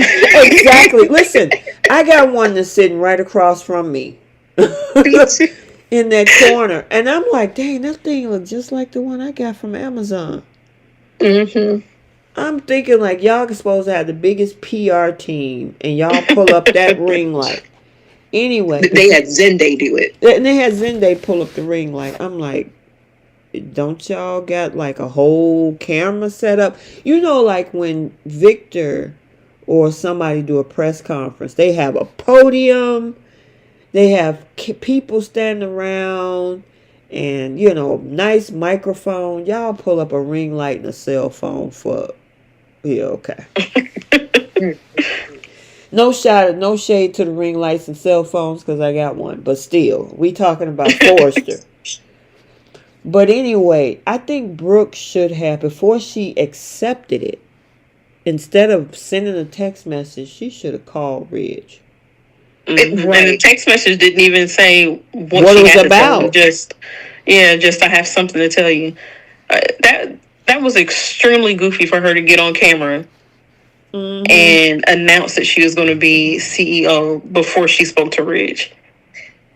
Yeah. And Carter gave her a little out. Yes. He gave her a moment to be like, hey, you probably need a second to think about this. She should have took the second, tell Ridge, popped over at whoever's house, wherever he at, and then discuss a plan and then accept it. Exactly. Carter was already on board with giving her some time to think about it. Right. Exactly. Given the situation. Exactly. And something that huge, you got an opportunity of a lifetime to, in her head, to get that company back up under the Forresters, and you send a vague text message after the fact. It's a press conference. You know that the Forresters are going to be alerted about it. Yeah, and when she was talking to Zende, and he was like, well, you need to make sure you go tell him before he finds out. Y'all been in there talking for about an hour. You don't think he knows by now? Right. It was released to everybody. And plus, they, like Steffy said, they still have access to all the media alerts for Forrester. Right. So how would they not that notification? Thank you. That was goofy on her part. That was goofy. I mean, she, like you said, she had the perfect opportunity to walk out that room, call him. Something that big should not be in a text. And if you're going to send a text, you need to be specific. Don't sit up there and say, I need to talk to you about something. That could be about anything. Or she could have said, I'm about to do something to help benefit the company. I'll explain once I'm finished. Something. Somebody said, hold on. Somebody in the chat said, who said that? Hold on. Oh, Belinda said Ridge wouldn't have answered the phone. Then that would have been on him at that point. Right. But Jenna made a very good point, too. Zende's there to spy. Why didn't he call Ridge? That's a good point. Exactly. Here's the thing. That is interesting because Brooke swore him to secrecy. And he was like, well, a secret that big, of course I'm going to keep it. You're there to bring intel back to the Forresters. I think you need to say something, Zende. Right. Mm-hmm. Yeah, I agree, Jules. Once again, poor writing. This was the poor writing part. Yeah. Because it made absolutely no sense. Nope. He gave her an out and she didn't take it. Yep. Yeah, because why, even if, let's say she called Ridge and he didn't answer the phone, Did you guys absolutely have to make that announcement at that time? No. She could have told Carter, you know what? Let me hold off on this because, and she didn't have to say why she wanted to tell Ridge, but she could have said, out of respect for Ridge, I feel like I need to give him this news before it's blasted out everywhere. Simple as that. Mm-hmm. Right. I agree. Yep. And then when she did do the press conference, she called herself Brooke Logan Forrester. Yeah. Did you where's get your ring? married? I mean, y'all, I didn't know that, Brooke Logan I wonder, why did she say that? Was it to Right. kind of show the world that she's still part of the forest? I don't know. I'm like, you ain't married to him. None of them. And even Steffi called that out. She's like, the fact that she even used a Forrester name, that is disrespectful. Mm-hmm. Like, I don't understand. That was also goofy on her part. Because what if the PR department for other companies say, like, hey, did you get married? Why are you calling yourself Forrester? Yeah. That is going to be stupid. But, I mean, I can't expect her to make smart decisions. And on top of that, what is her plan? Her plan is to try to convince Carter to sign up to LLC. What if he says no? Then what else is your plan? Yeah. I guess she figured she got to try something. Somebody made a comment where Ridge, remember we were just talking about the whole idiot comment, and I remember seeing her on social media when Ridge called called Hope an idiot. Somebody said, well, you were an idiot for signing those papers. And what do y'all think about that comment? I mean, because in my opinion, he did ask. Carter lied. Well, I don't think Carter said anything. I think he just stood there, and then Taylor walked in, and it was just kind of dropped. But he still asked, and then there was some sort of weird explanation, and then Carter was like, well, I can take the papers back, or blah, blah, blah, if you don't trust me. So go ahead. I'll go ahead, Keith. I'm sorry. No, you're fine. I feel the same way as I did when this first happened. Carter is the company lawyer. Mm-hmm. He's the COO. And he's the one that reviews their contracts, lets them know when it's good to sign. And they trust him. They trust him with that. And my thought is, if you have to go behind your lawyer to review a contract again after he's reviewed it, then what do you need a lawyer for? Yeah. If you know what you're looking for, if you know all of the legalese when it comes to LLCs and tax law and all of that kind of stuff, then you don't need a lawyer because you can do it yourself. The lawyer is the subject matter expert. They're the ones that are looking out in the best interest of their client.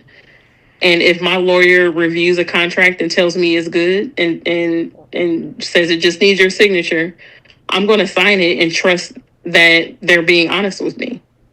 So I don't think Ridge and Steffy are idiots simply because they trusted Carter. Mm-hmm. That's the nature of their relationship, and that has been their relationship for a decade now. Mm-hmm. So I don't think that they're stupid. I don't think they were dumbed down for it. I don't think they were stupid for believing that Carter had that paperwork drawn up properly. And they're being punished because they trusted him. To me, that speaks more to Carter than it does to them. Yeah, I mean, that's what you pay him the big bucks for. You know, I mean, if he's getting $1 million contract, because he's a COO, so obviously he's got $1 million salary. So if I'm paying you big bucks as part of the executive team to oversee, and then when I ask you, what's this? And you tell me whatever the answer is, you know what I'm saying? I could understand why he did it. Now, there's some people who was like, well, you still should have read the contract. You know, people going to have it, but, go ahead. I feel like it's apples and oranges when they compare with Ridge not reading over the contract and Hope being an idiot for letting her line fail. I feel those are two completely different scenarios. I feel when it came to the contract thing, I feel that he should have doubled down in questioning it. But at the same time, like what Keith said, that is, they treated him like family, so they trusted him. Mm-hmm. And it was also his job to ensure all the legal stuff for the company. So they entrusted that man. That was what he was employed to do. And he took advantage of that trust and the fact that they know that he's loyal, or they felt that he was loyal to them. He knew this, and he still went and did what he did. Now, when it comes to Hope, she is an idiot. Just in general sense, this girl, from start to finish, has been trying to save her line. This is all she's been doing ever since Thomas had left. She can't get a designer to convey any ideas. Any idea that she had is butt ugly.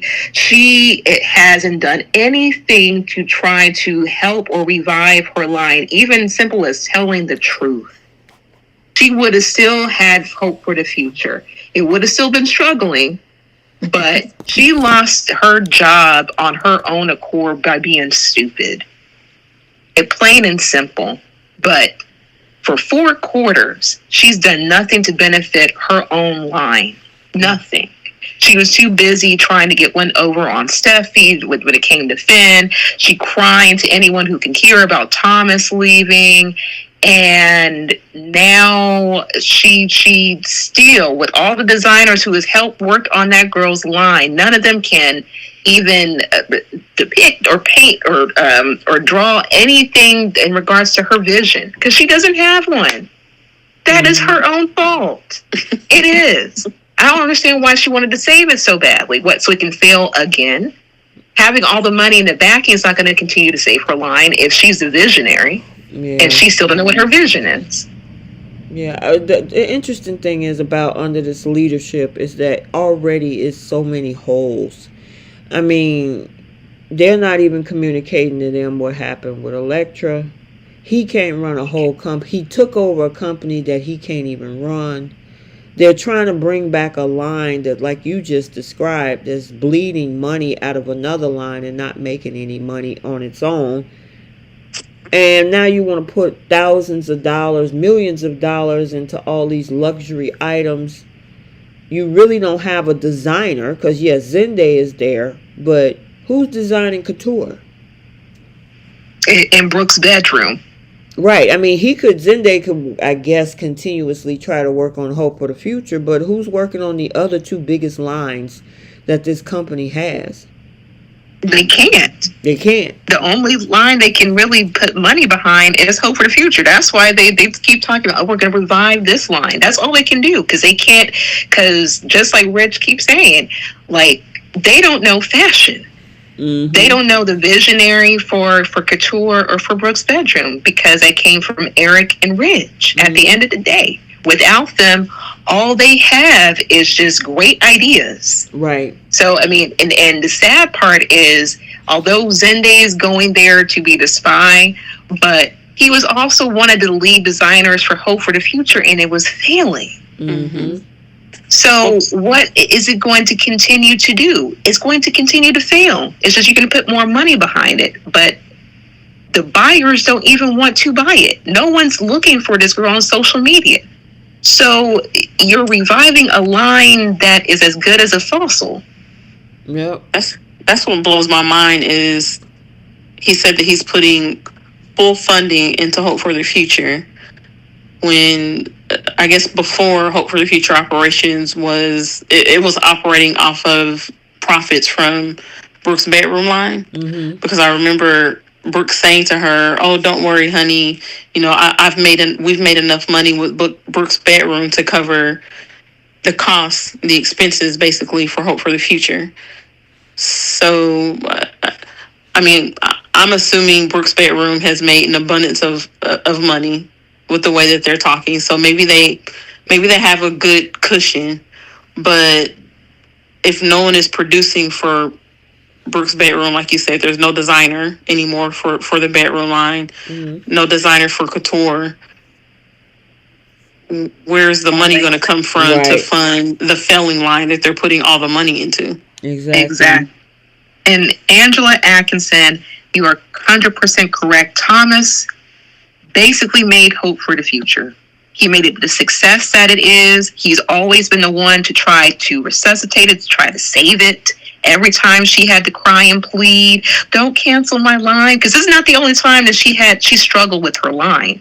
She's been struggling with it for years, because once again, she's a visionary and cannot help it. She cannot tell anybody her vision. She don't even know what it is. Even before Thomas. Except for Thomas. Yep. And she ran him though. Even before Thomas, there were moments where they would say in dialogue that the sales were bad. Like when it was the old Hope, or the old the other actress that played Hope. There were a couple of times.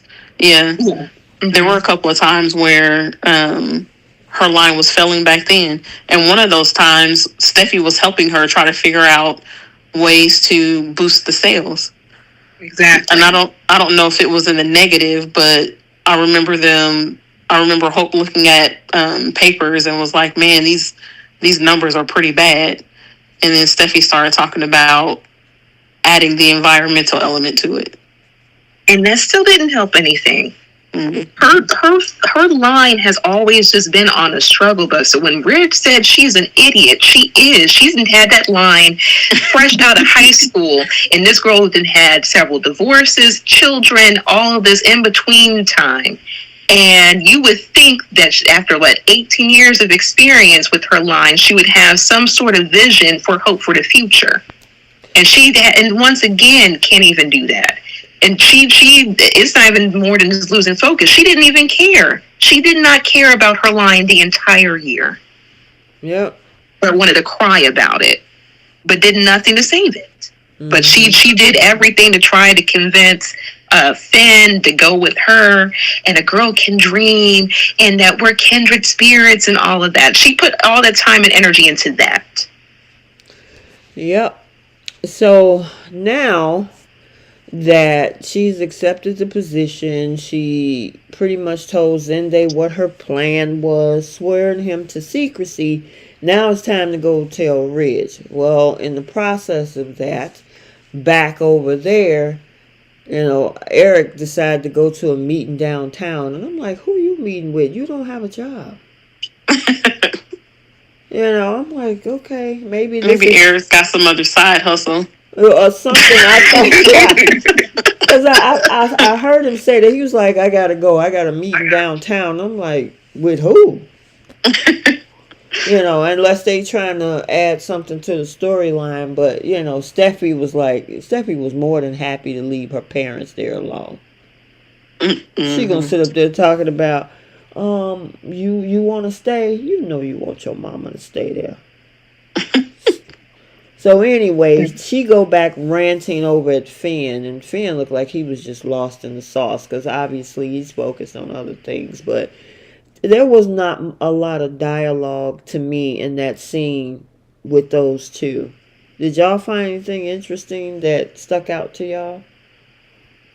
No, it was basically her just like you said, ranting about everything that was going on at work.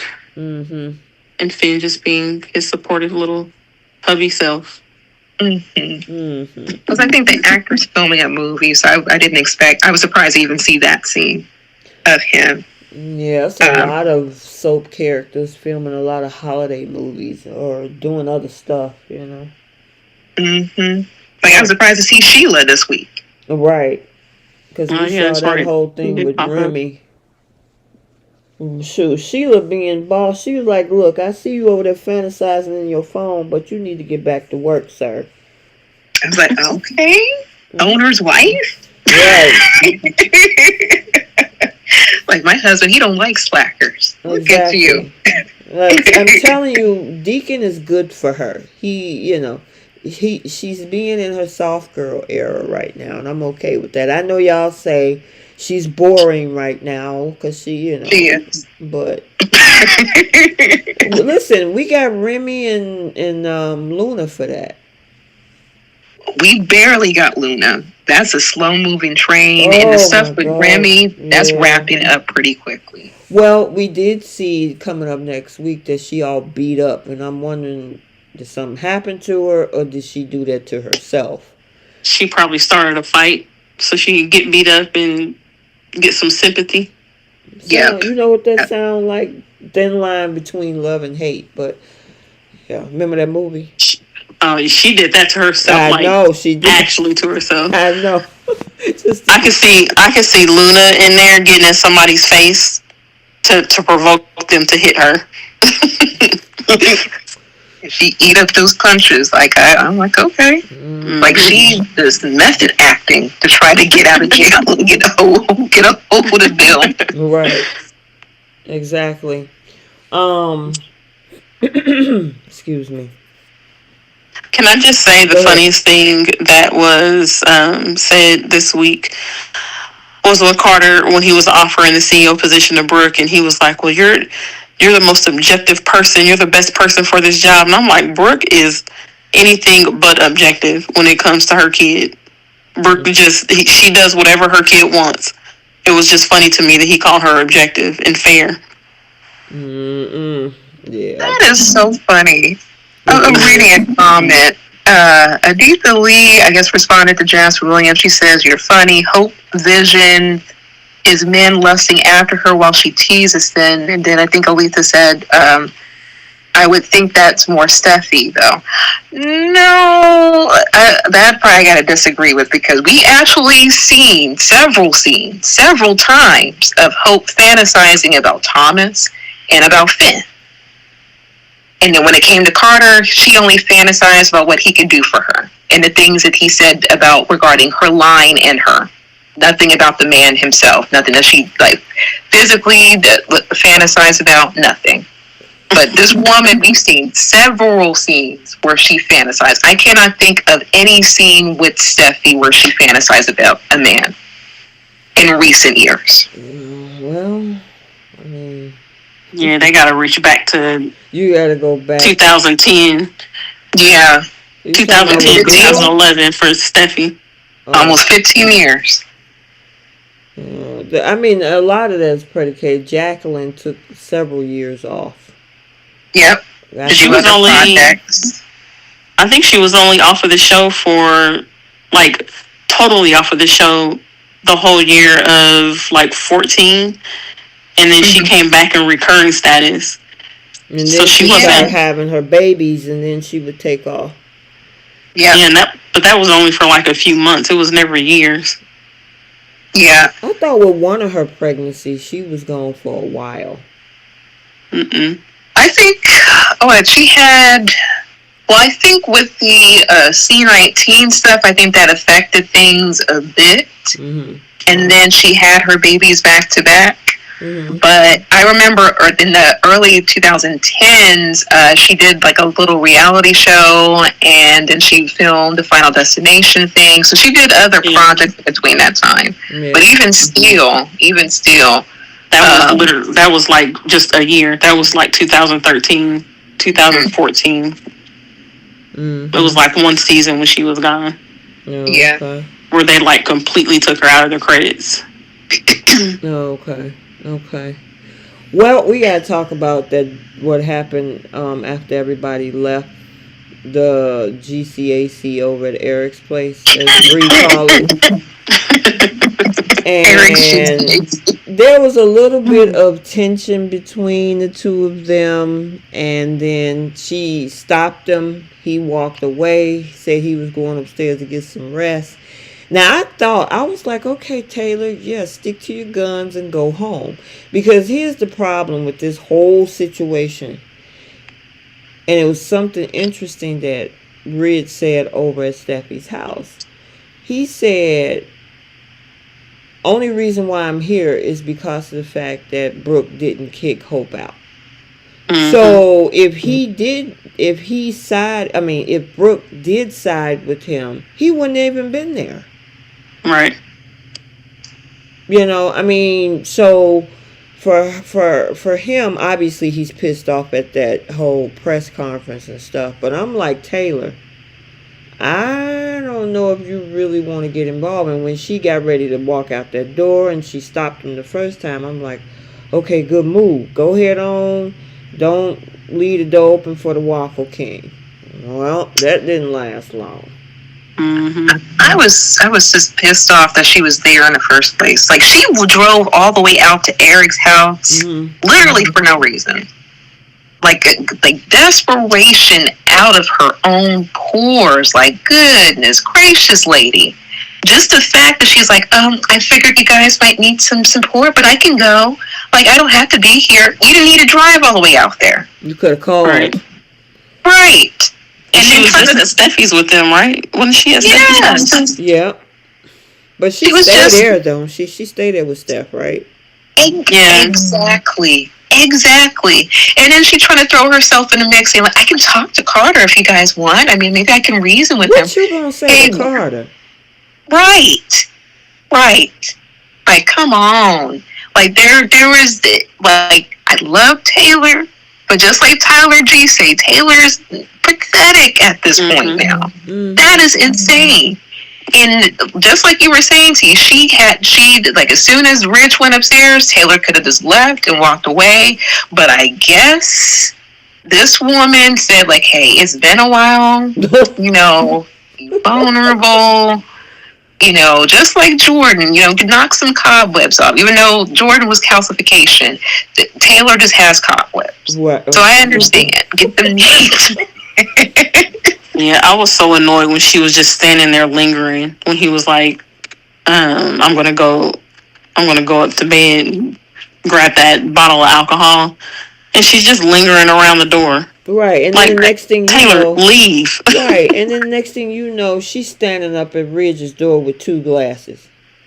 Yeah. I'm like... Soul inspired, that is 100% accuracy right there. Taylor is a welcome home mat. Dang. That is sad, but it is true. Well said. That's 10-point accuracy. That is diabolical work that was just... It's 10-point accuracy. I mean, and I was so disappointed in Taylor. I'm like, why? You just getting over broken heart syndrome. Well, guess what? You're going to get your heart broken again. Because as soon as this thing smooths over or Ridge realizes that he got a way to get his company back, you're going to be toast. Yep. Yeah. And she had no one else to blame but herself. Yeah. You're going to get in bed with the man who broke your heart to the point where you on medication. You got to talk to chakras and everything. Like, come on, lady. And I don't know who frustrates me more, her or Steffi. And wait. I got to, what time is it? It is 8:58 on December 20th. Keish actually says Steffi frustrates her. What? Like y'all never heard me get on Steffi about anything. You know I gotta mess with you, Keith. This year? Y'all always try to act like I don't get on Steffi about stuff. Go ahead, Keith. You know it's all in good fun. I just don't like the parent trapping that she does. It's ridiculous. And if you're sitting here at 30 years later still talking about maybe my dad will realize now that my mom is really the love of his life. Like, if it took him 30 years to realize it, then she's not the love of his life. I just need them to stop writing her to be this stupid when it comes to her parents. Because to me, it's no different than if she was still pining after Liam after all of these years, after all of the back and forth and the toxic behavior between the both of them. Like, why do you not want better for your mother?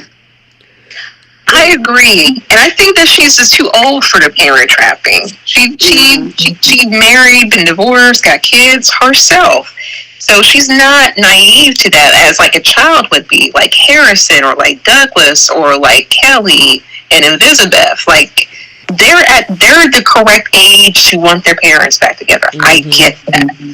But Steffy knows all the back and forth and the lies that her daddy told to appease both of the women, actually. And even he said that he can take the blame. So she's not delirious to any of this. So, like you said, Keish, why doesn't she want better for her mother?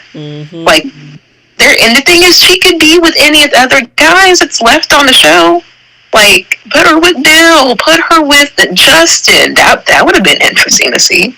Like, something. Yeah, move people around. Why they've been doing this whole cycle of rinse, wash, and repeat with these three for the last 30 years. And when we just saw some behind the scene clips of the Christmas party for Bold, and that photo with Thorsten and Naomi, they look good together. Yes, they do.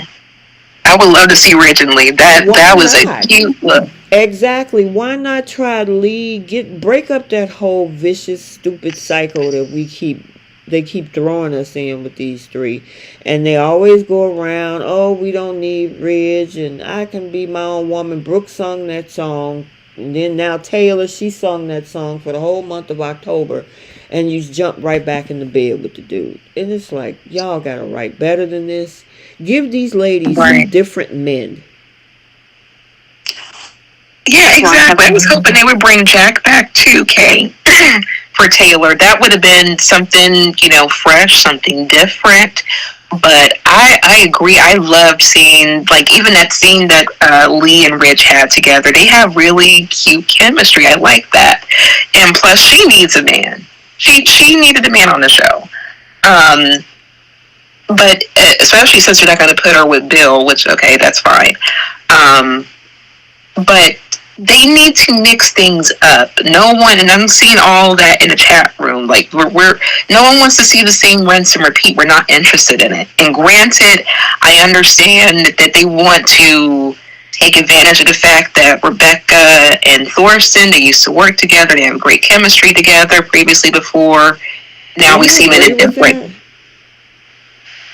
I think they have good chemistry. When I see them on... wait a minute. Both of y'all was talking at the same time. Oh, sorry. Okay, you said yes or no, Bree? I say yes. Okay. When I see clips of them from GH, they have great chemistry. They work really well together. What about you, Keish? Yeah, I think they have good chemistry as well. I don't see the romantic chemistry between him and Lee. I actually liked him better with Krista Allen. I mean, yes, their chemistry doesn't compare to what he had with Krista Allen. Right. I agree with you there, but I still think the chemistry he has with Rebecca is good and is better than what he's got with KKL, in my opinion. Okay. But I want Ridge with anybody that's not Taylor. I don't care who he's with. I just don't want him with Taylor because I'm tired of them using her as the fallback girl every time that he's mad at Brooke. That's where he goes running, and she just allows it to happen. And it's like, at what point do you not learn your lesson with this man? Like, how are you this stupid? And to the point where you have broken heart syndrome, by the way. Right. Yeah. Did y'all think that sex scene was hot or not? I mean, I was indifferent about it. It wasn't really a sex scene. Yeah, would you give it 10 for best or 0 for ant? It would be called a love scene. I'll give it a 5 because I don't really consider that a love scene because there wasn't really... They were making out. Man, okay. Well, I mean, obviously they won't give us they won't give us well, I mean, we haven't had that type in a while since we saw like Hope and Thomas. Hope and Carter. Oh, well, yeah, that's a I'm not different even extreme. feeling Hope and Carter. Every time I'm like, Oh. I guess I won't consider it a love scene unless we see either they say they had sex, or when they come back on Monday, they're like half dressed in the bed. Otherwise, to me, they were just making out with clothes on. There's a 8 in the chat, but I see 4s, 5s, 1s, 0s, 1s, 2s. Not hot. Yeah. Diane said not hot. I don't know. It wasn't there for me. I mean, I had to add music to it, and that kind of gave it the look, I guess, but it always saves it from what we really see on screen. I have to do my little edits to make it look like worthwhile. Because, see, I have a feeling what they're going to do is that when we come back, then we'll get them. Well, no, Young and the Restless is the one that's guilty for that. They'll be up and having breakfast after leaving us halfway through a scene. And then talking about it, like, oh, it was great last night, and you did this to me, and we were able to watch the sunset. I'm like, well, we can't do that. Yeah. I honestly think because Brooke comes and knocks on the door that she interrupts them, and they don't even get that far. Mm-hmm. I mean, another opportunity. I hope not. I think they will. I think, especially since we saw pictures of Taylor at the holiday party. Yeah, I guess. I don't know. I was not happy about the fact that they wrote her, deciding to change her mind and go up there. I'm like, dang it. Wow. Yeah. So, did we cover everything on Bold? I think we did. Okay. Jenna said the spoilers say that she walks in on them. They were saying that about today's episode, because that's what I was expecting. But they were saying it's different things about Zende walking out and quitting. We got that this week. Mm-hmm. Like they throw a lot of the spoilers together. It feels like. Mm-hmm. They sure do. They sure do. All right. Because he must keep paying attention. Yeah, I don't know. Bold is all over the place sometimes. It's just like, really. All right, you guys. So we're going to go to the 4 segments that we have. Our Flip the Script, Who's Taking Several Seats, our Star of the Week, Pickle of the Week, and Who's the Simplicious Simp that needs a Simptervention. But who's actually getting that award this week? All right. So starting with the Young and the Restless, Flip the Script. What you got? The flip. I'm really trying to think here. I wish Nate had told Amy, I'd be happy to help you get a ticket, but I'm not going to be the one to break the news to your son. Mm-hmm. That was my flip.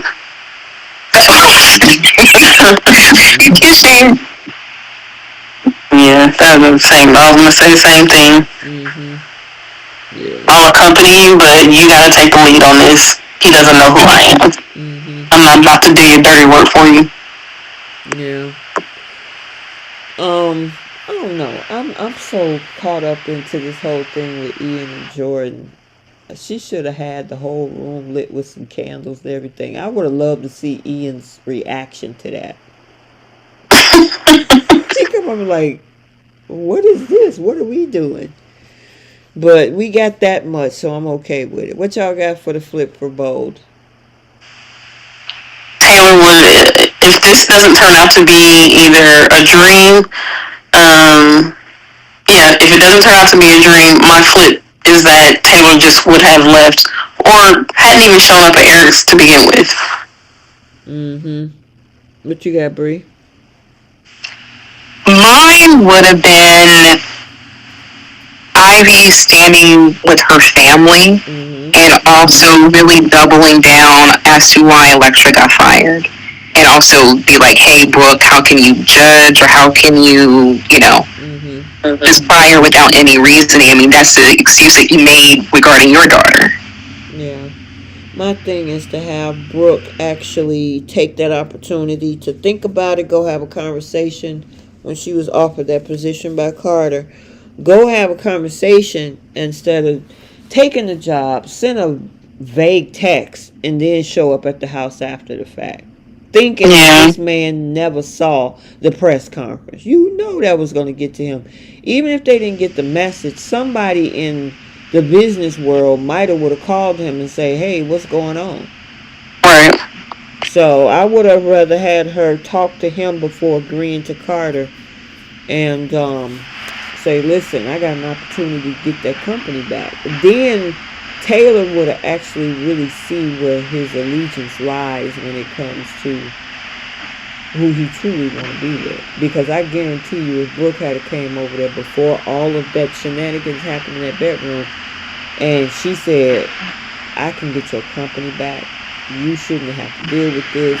They want to make me CEO. I got a plan. I can guarantee you Ridge would have got on that gravy train. You know what though?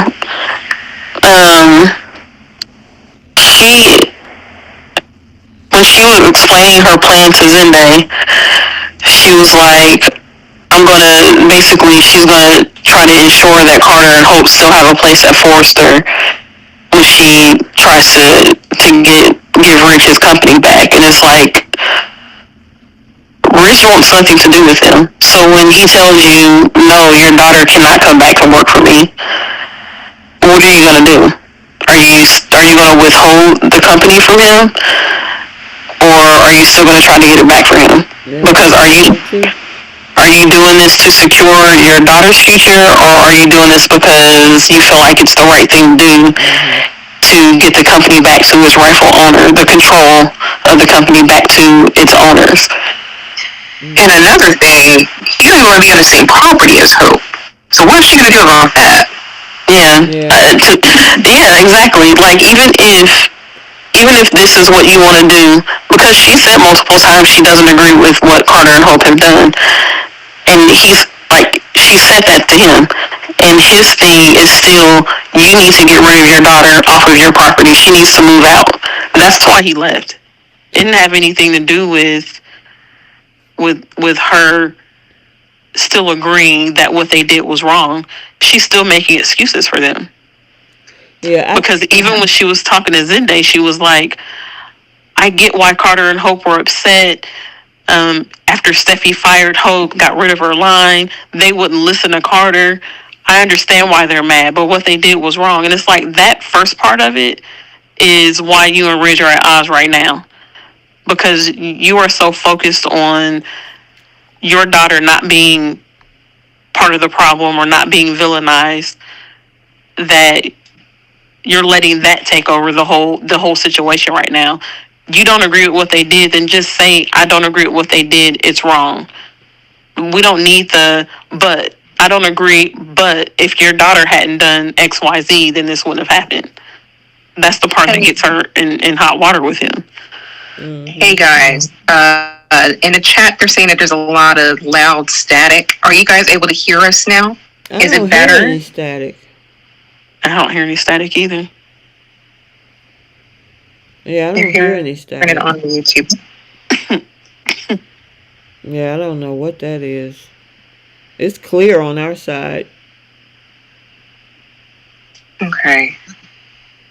How about, let me see, I'll hop out and hop back in, see if that might help or something. You think it's your phone? I'm going to test it out, see if it is. Okay. Uh-oh. Alright, I guess she'll pop back in. Alright, who you got taking seats on Young and the Restless? I'm gonna give Nick a seat.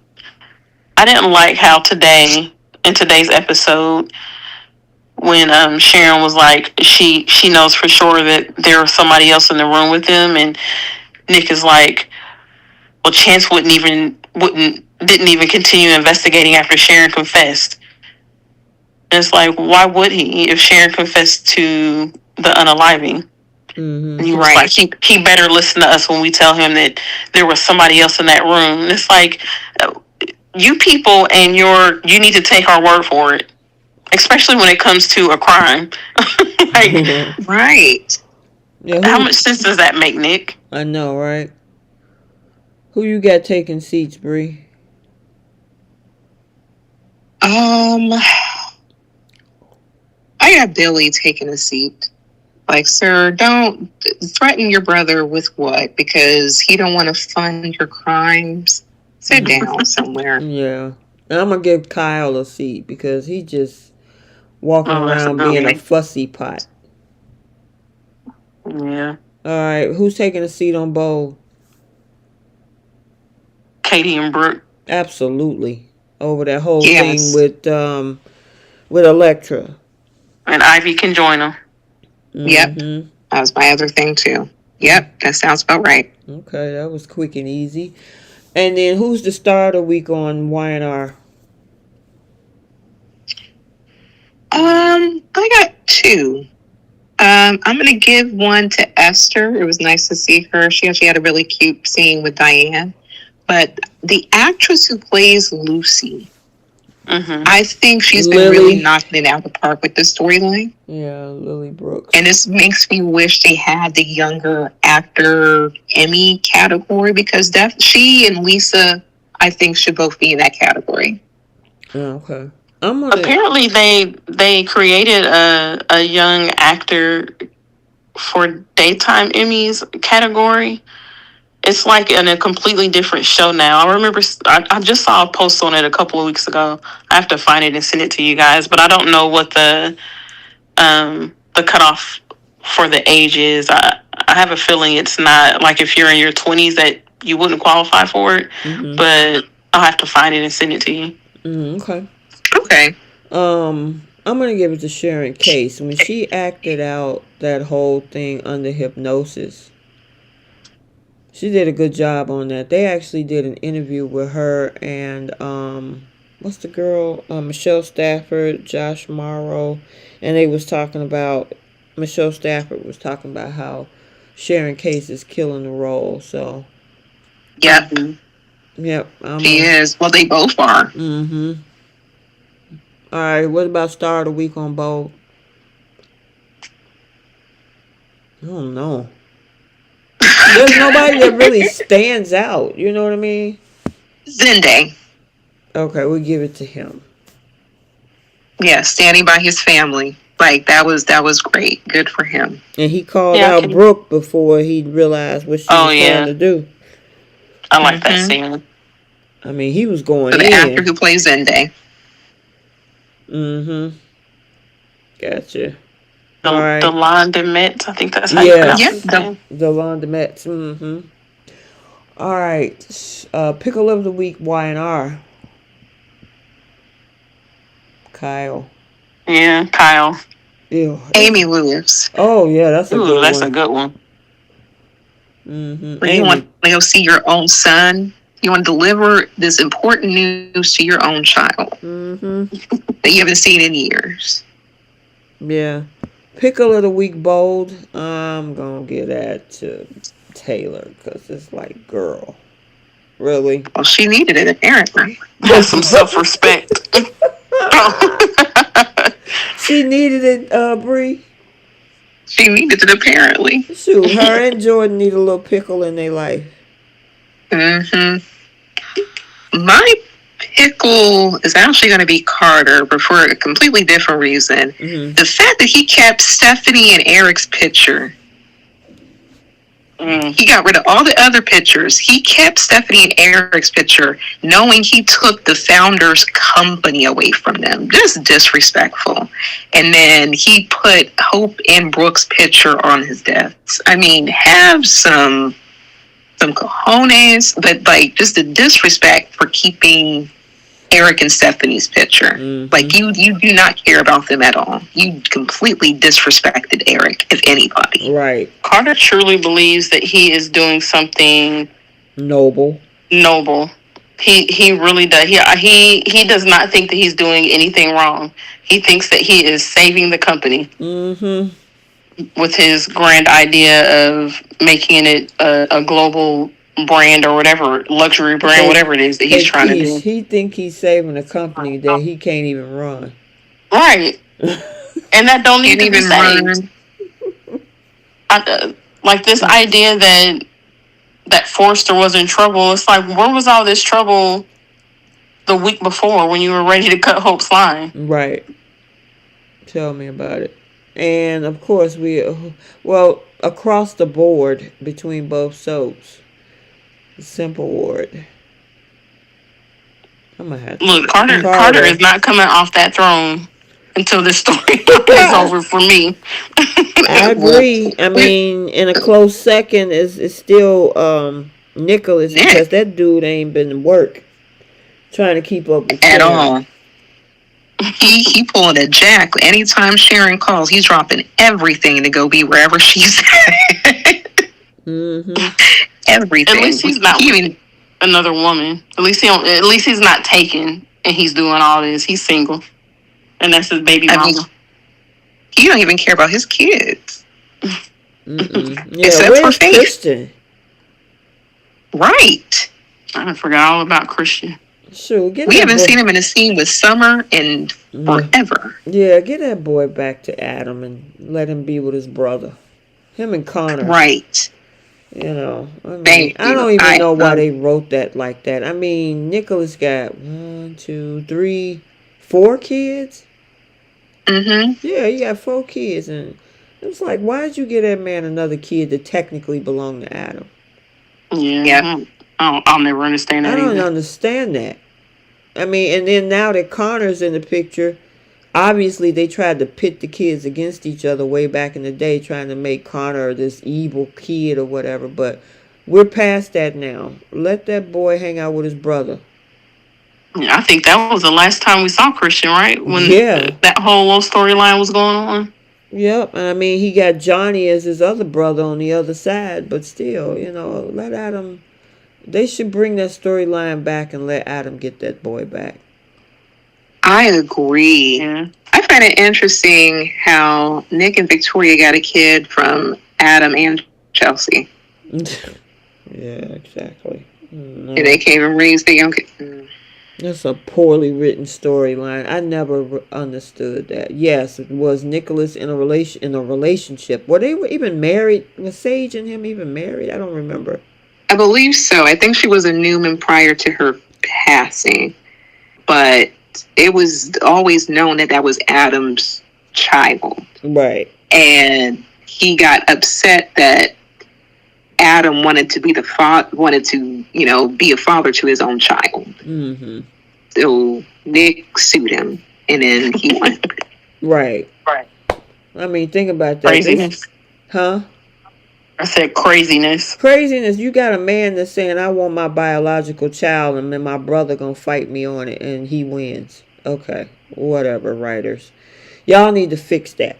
And bring his little brother back here and see what we do. Because if you leave it up to Nicholas, he ain't never around Christian.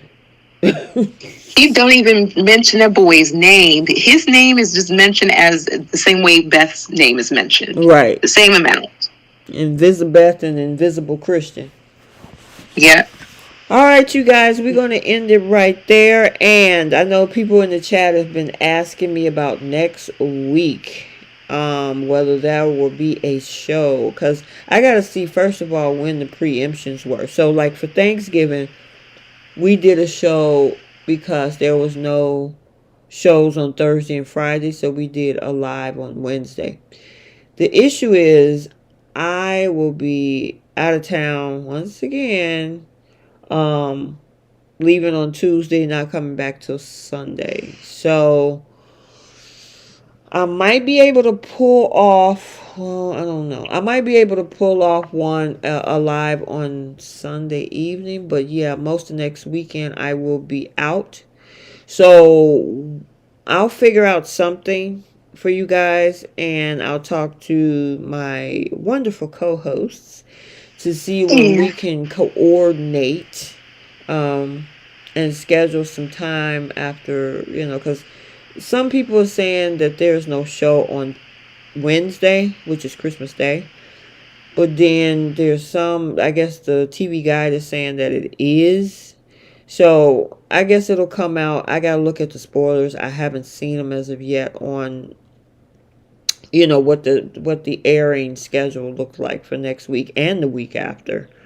For the New Year's week as well. So I'll figure out something and then I'll let you guys know. But you guys have a wonderful holiday week with your friends and family. Be safe and have fun. Stay warm. I know some towns have gotten snow. No. Mm-hmm. And I've gotten snow. Keish, did you get some snow? I did, but nothing that stuck. Okay. Like it pretty much melted immediately. Oh, okay. Okay. Yeah, because it's still like in the 30s. I think it's supposed to get a 40 a couple days this week up in the Midwest. And Bree, I know you ain't got no snow in Florida. I don't even want to say what the weather was like today. What was the temperature? I'm just curious. So it was in the 70s. It's going to be in the 70s. Wow. It's going to be cold in the mornings, but it's supposed to get up to the 70s throughout the rest of this week. That's Florida, y'all. That would be we got a little wind chill. We got a little wind chill. To what, 65? That's what I was going to say, a wind chill of 65. So. Look. I made my decision to where I was living at, so I haven't had to deal with the snow. No, but I'm hoping you guys stay warm up there. Yeah, I mean, we're trying to keep this snow away. I mean, it was coming down, it was sticking, but I think it's melting because it's not super, super cold. It's in the 30s here now, so...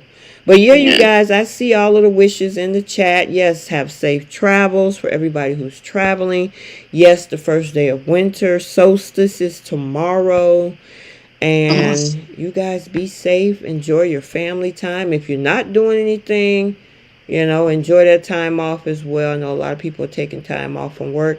So Merry Christmas, Happy Hanukkah, Kwanzaa. Whatever you choose to celebrate, be safe, and we will see you guys later. I will be doing the spoilers this weekend, too. You guys got anything else before we go? Happy holidays. Happy holidays. Stay safe. And, stay warm. Yeah, I know. Yeah, right, Bree. Yeah, you staying warm down there. I'm sending all the warmth from Florida to you guys. Yep. And then we appreciate it. Yeah. And then you guys, if you want that mug that I mentioned, I will leave that in the description below. You can go grab your mug too. So, all right, until next time, we'll see you guys later. Happy holidays and bye-bye, you guys. Bye. Bye, Soapies. Merry Christmas.